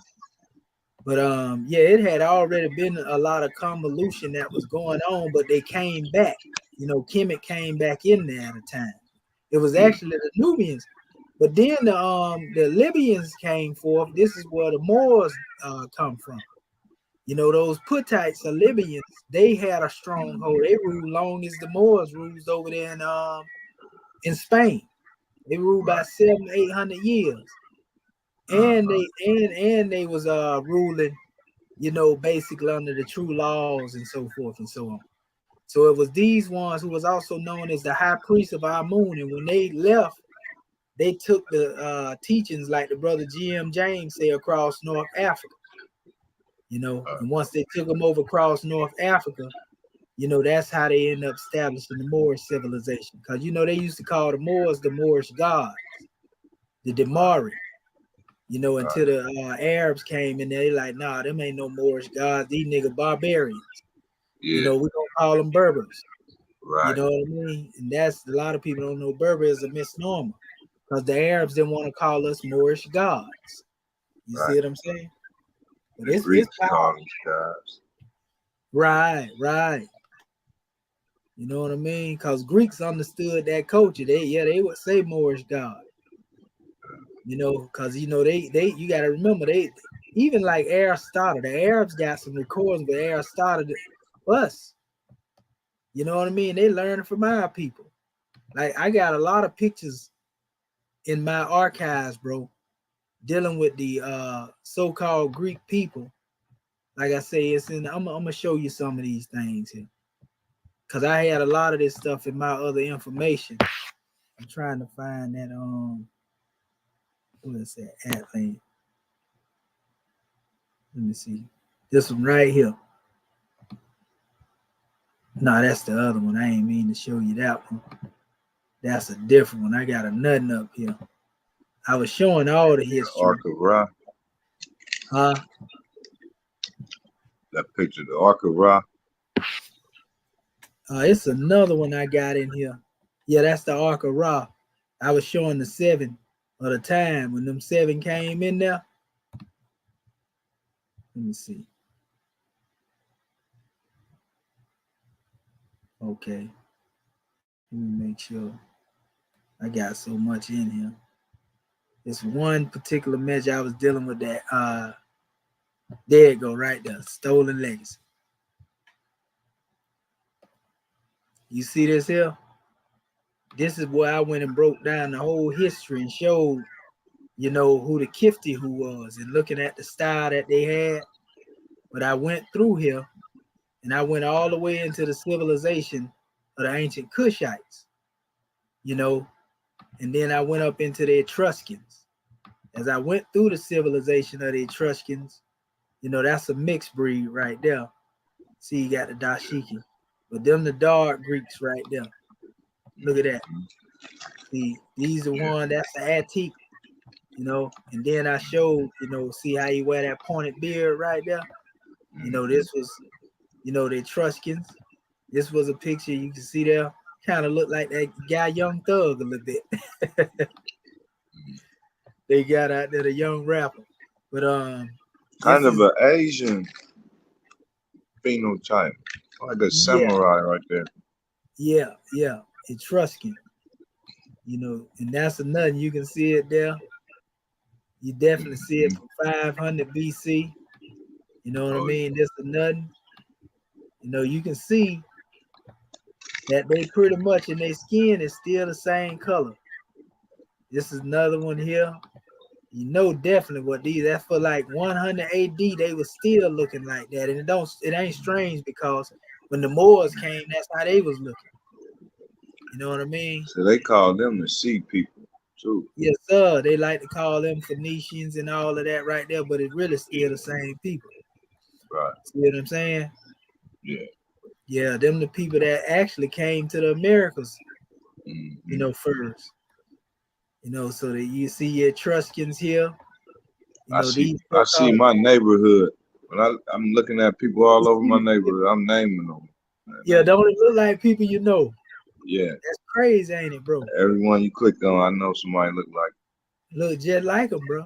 You know what I mean? For real.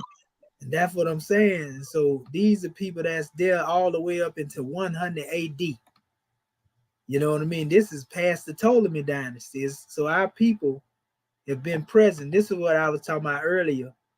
You know, this is a Coptic text. You know, I was showing that it ain't no such thing as really Greek culture, like the brother G.M. James said. See them locks in that brother head? Yep. Yes, sir. You see, you got the same beard they had before. Look, they writing in the Hecopter. You can see the Egyptian presence there in the stork, the way they draw that. But these is that texts, a Ptolemy bind? Huh? Is that a Ptolemy? Like a pygmy? Talking about right here? The little man. No, that's actually they all basically they saying they was of Libyan birth, but they call them the Batid dynasty. you know, and this was doing 565, 560 BC. You know, this was still before that time. Even your Minoans and all that right there. See, it say the original black people of Greece.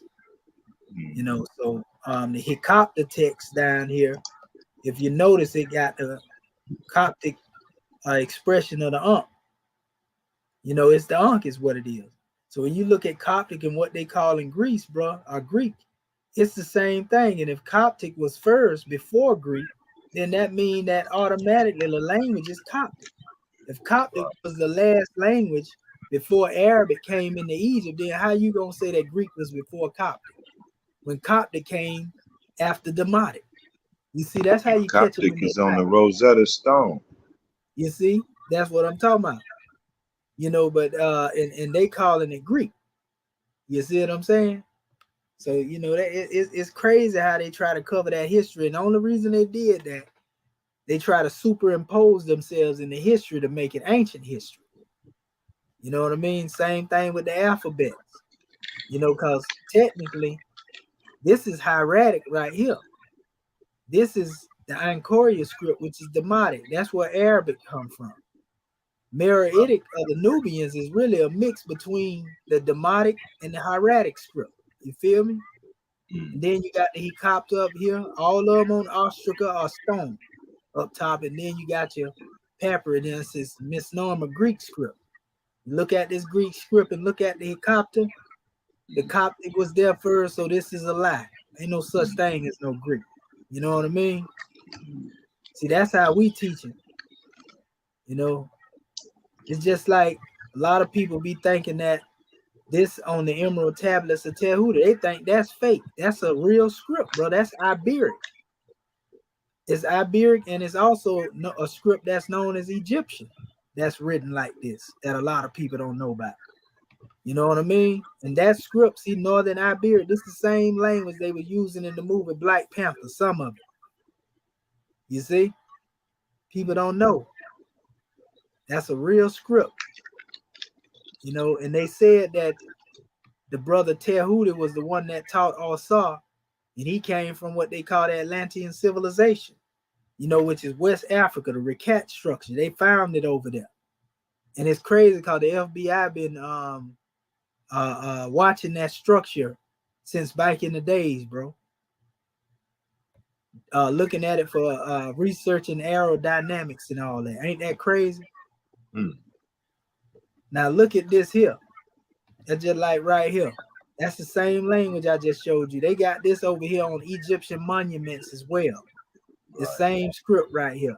That's not Demotic, nor is that the hieratic or the Coptic. That's the language I was showing you earlier. It's the same thing that was compared to the Iberic script. You know, and this same thing can be found in the Kushite civilization.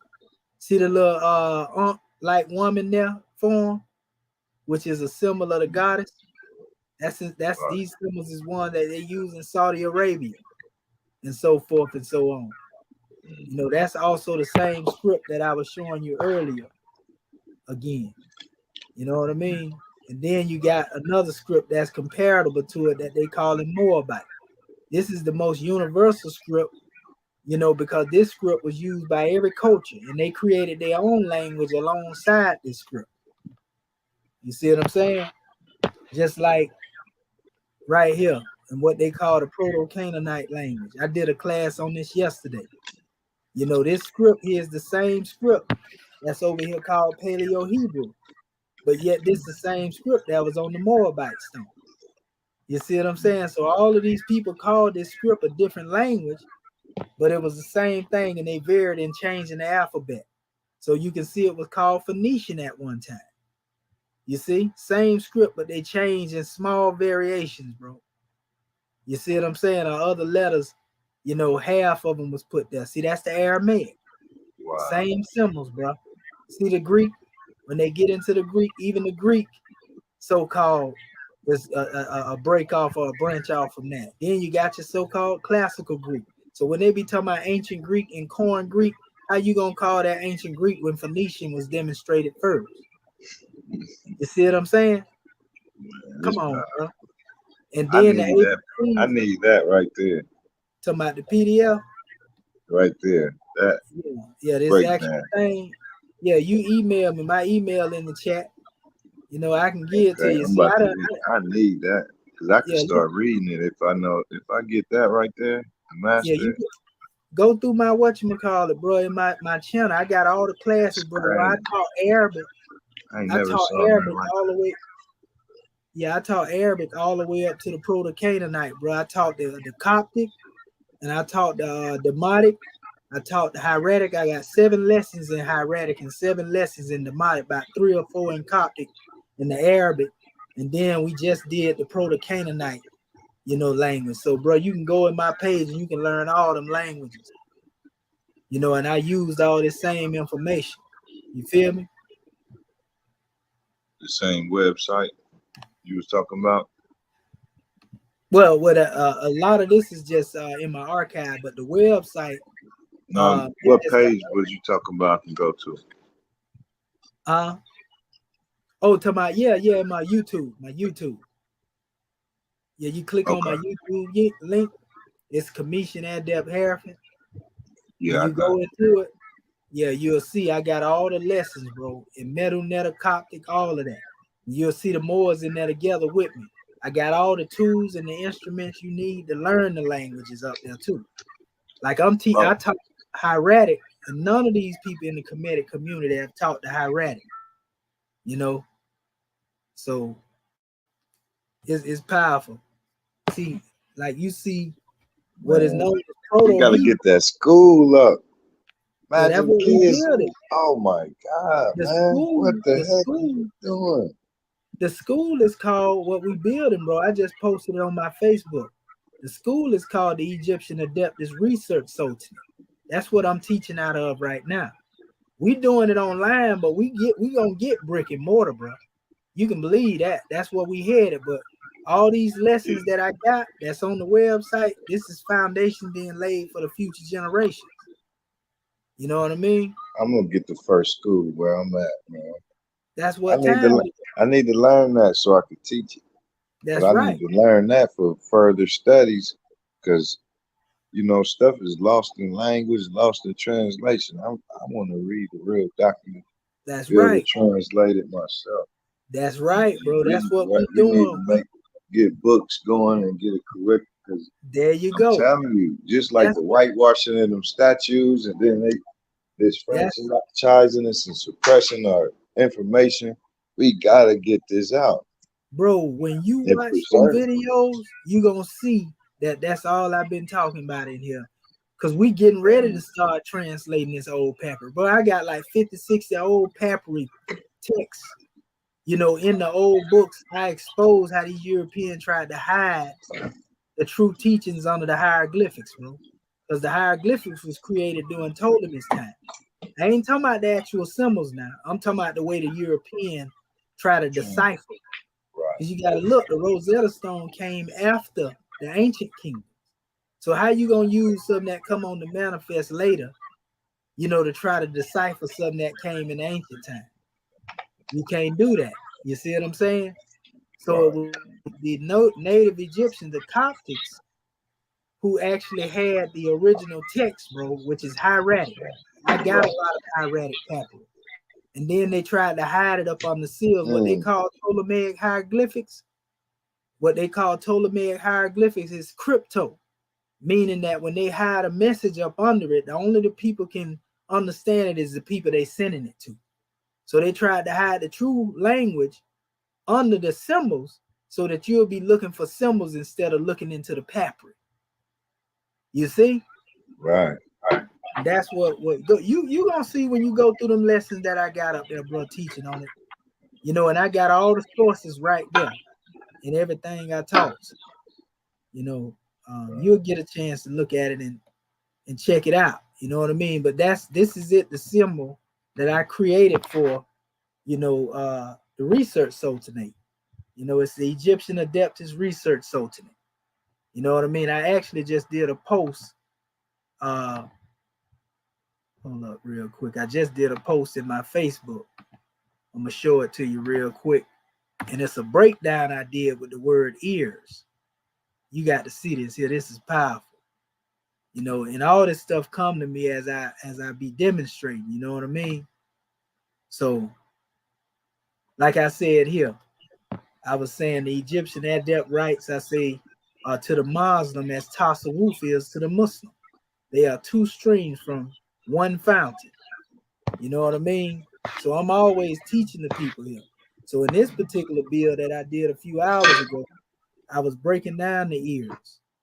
You know, Egyptian Adeptus Research Society, and it's an acronym for ears. And I say, we are swift angels here to raise the scimitar of consciousness in defense of the hearts and minds of our people. And I said, heart equals the nearest place that we can meet the great God. Where's the nearest place we can meet him? In the 101s, in the heart.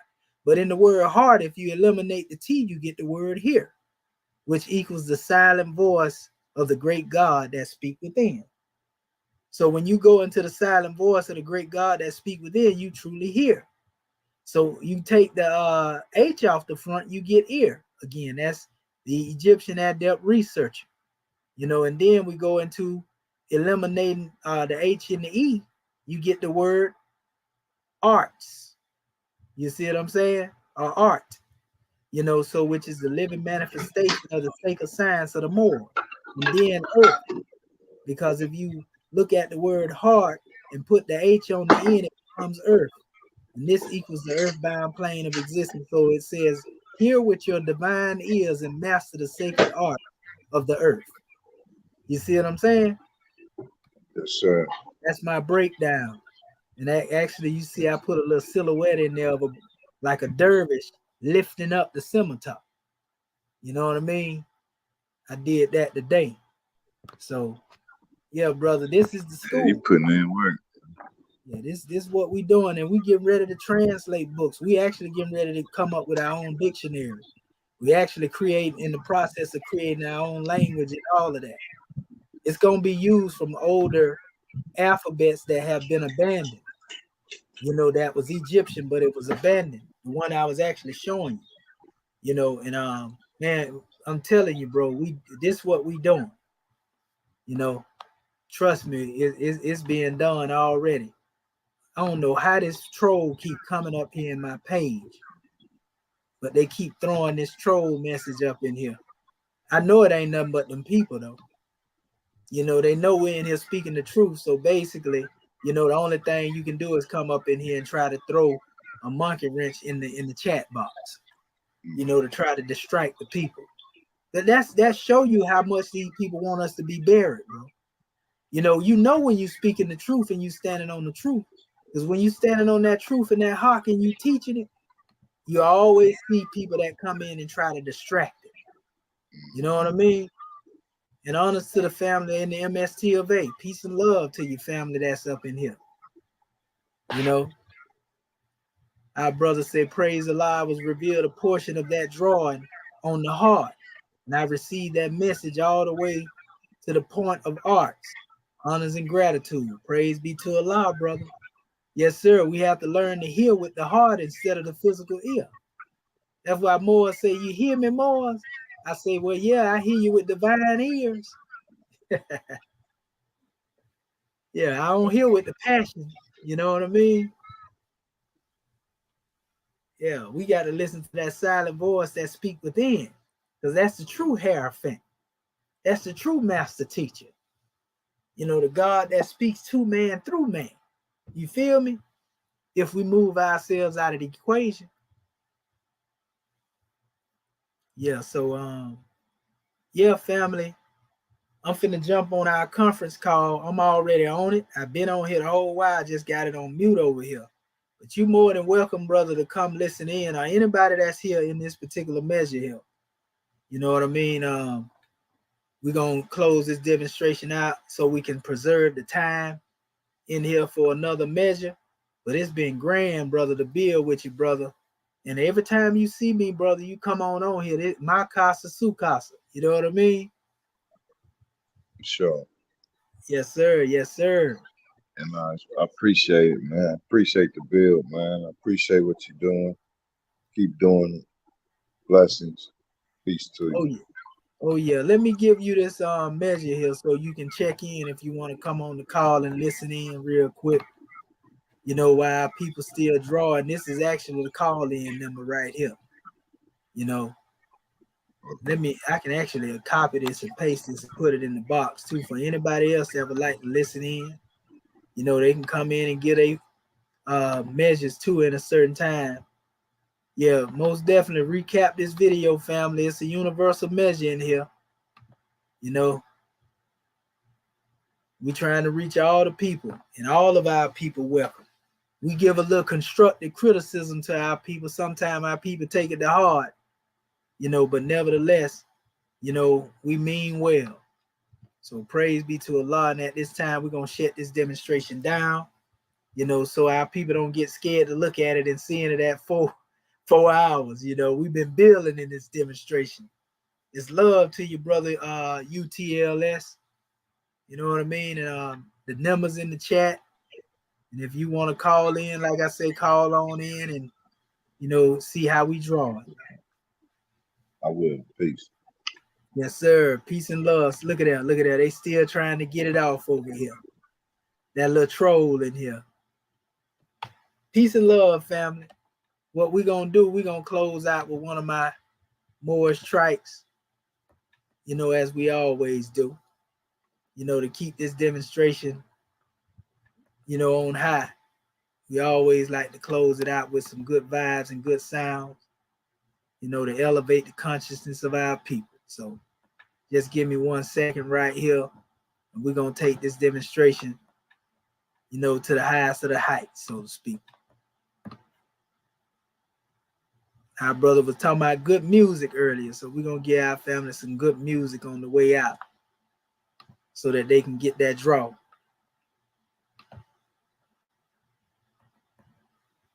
This one dedicated to that troll that keep coming in here too. Back during slavery, when black people like me talked to the slaves, they didn't kill us. They sent some old house Negro along behind him to undo what he said. You have to read the history of slavery to understand this. There were 2 kinds of Negroes. There was that old house Negro and the field Negro. And the house Negro always looked out for his master. Yeah, it's that sacrilegious blasphemy.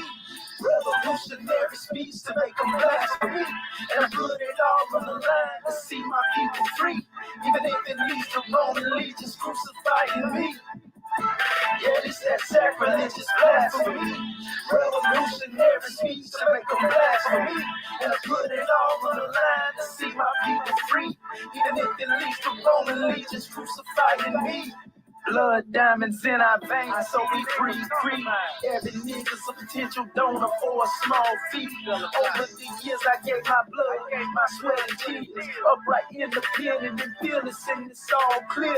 They want to see me on my knees with my hands out, but I refuse to be a pickaninny chasing clout. Your favorite rapper, honor master, he's a faithful slave. Palace worshiping pagan rights for minimum wage. And I say the things that these houses niggas wanna say. Can't cancel me cause I'm the culture, watch me lead the way. My footprints are clearly cut cause I'm a big stepper. I leave eternal landmarks, therefore I live forever. My Moorish ties can never be severed. Medieval demons try to earn acceptance, and I don't have to get ready because I stay ready. Recite these vanishing rituals, these are my confessions. And I got a 7-day theory like Machiavelli. Sacrilegious blasphemy. Revolutionary speech to make them blasphemy. And I put it all on the line to see my people free. Even if it leads to Roman legions crucifying me. Yeah, it's that sacrilegious blasphemy. Revolutionary speech to make them blasphemy. And I put it all on the line to see my people free. Even if it leads to Roman legions crucifying me. Freedom of speech, just watch what you say. Them devils look for excuses to exercise they hate. Design by manipulation, justify the case. A pig's only agenda is to control our fate. So many snakes and I miss silent hissing like Judas. Filled in malice and greed, but still I see through them. And I can see it in their eyes that pray for my demise. A crown of thorns upon my head, but yet I hold it high. And I walk in purpose and pride in every step step I stride, cause I made a vow to the ancestors to ride or die. So I bear the burden of many spirits and lost souls. Yeah, I'm captive within the struggle as I unfold. They hold the stripes on my back, look at my broken flesh. I'm speaking truth to power into my last breath. I hear true legends never die, and now I'm legendary. And I live forever through these lyrics, even when I'm buried. Yeah, it's that sacrilegious blasphemy. Revolutionary speech to make them blasphemy. And I put it all on the line to see my people free. Even if it leads to Roman legions crucifying me. Yeah, it's that sacrilegious blasphemy. Revolutionary speech to make them blasphemy. And I put it all on the line to see my people free. Even if it leads to Roman legions crucifying me. Yeah, it's that sacrilegious blasphemy. Revolutionary speech to make them blasphemy. And I put it all on the line to see my people free. Even if it leads to Roman legions crucifying me. Yeah, it's that sacrilegious blasphemy. Revolutionary speech to make them blasphemy. And I put it all on the line to see my people free. Even if it leads to Roman legions crucifying me.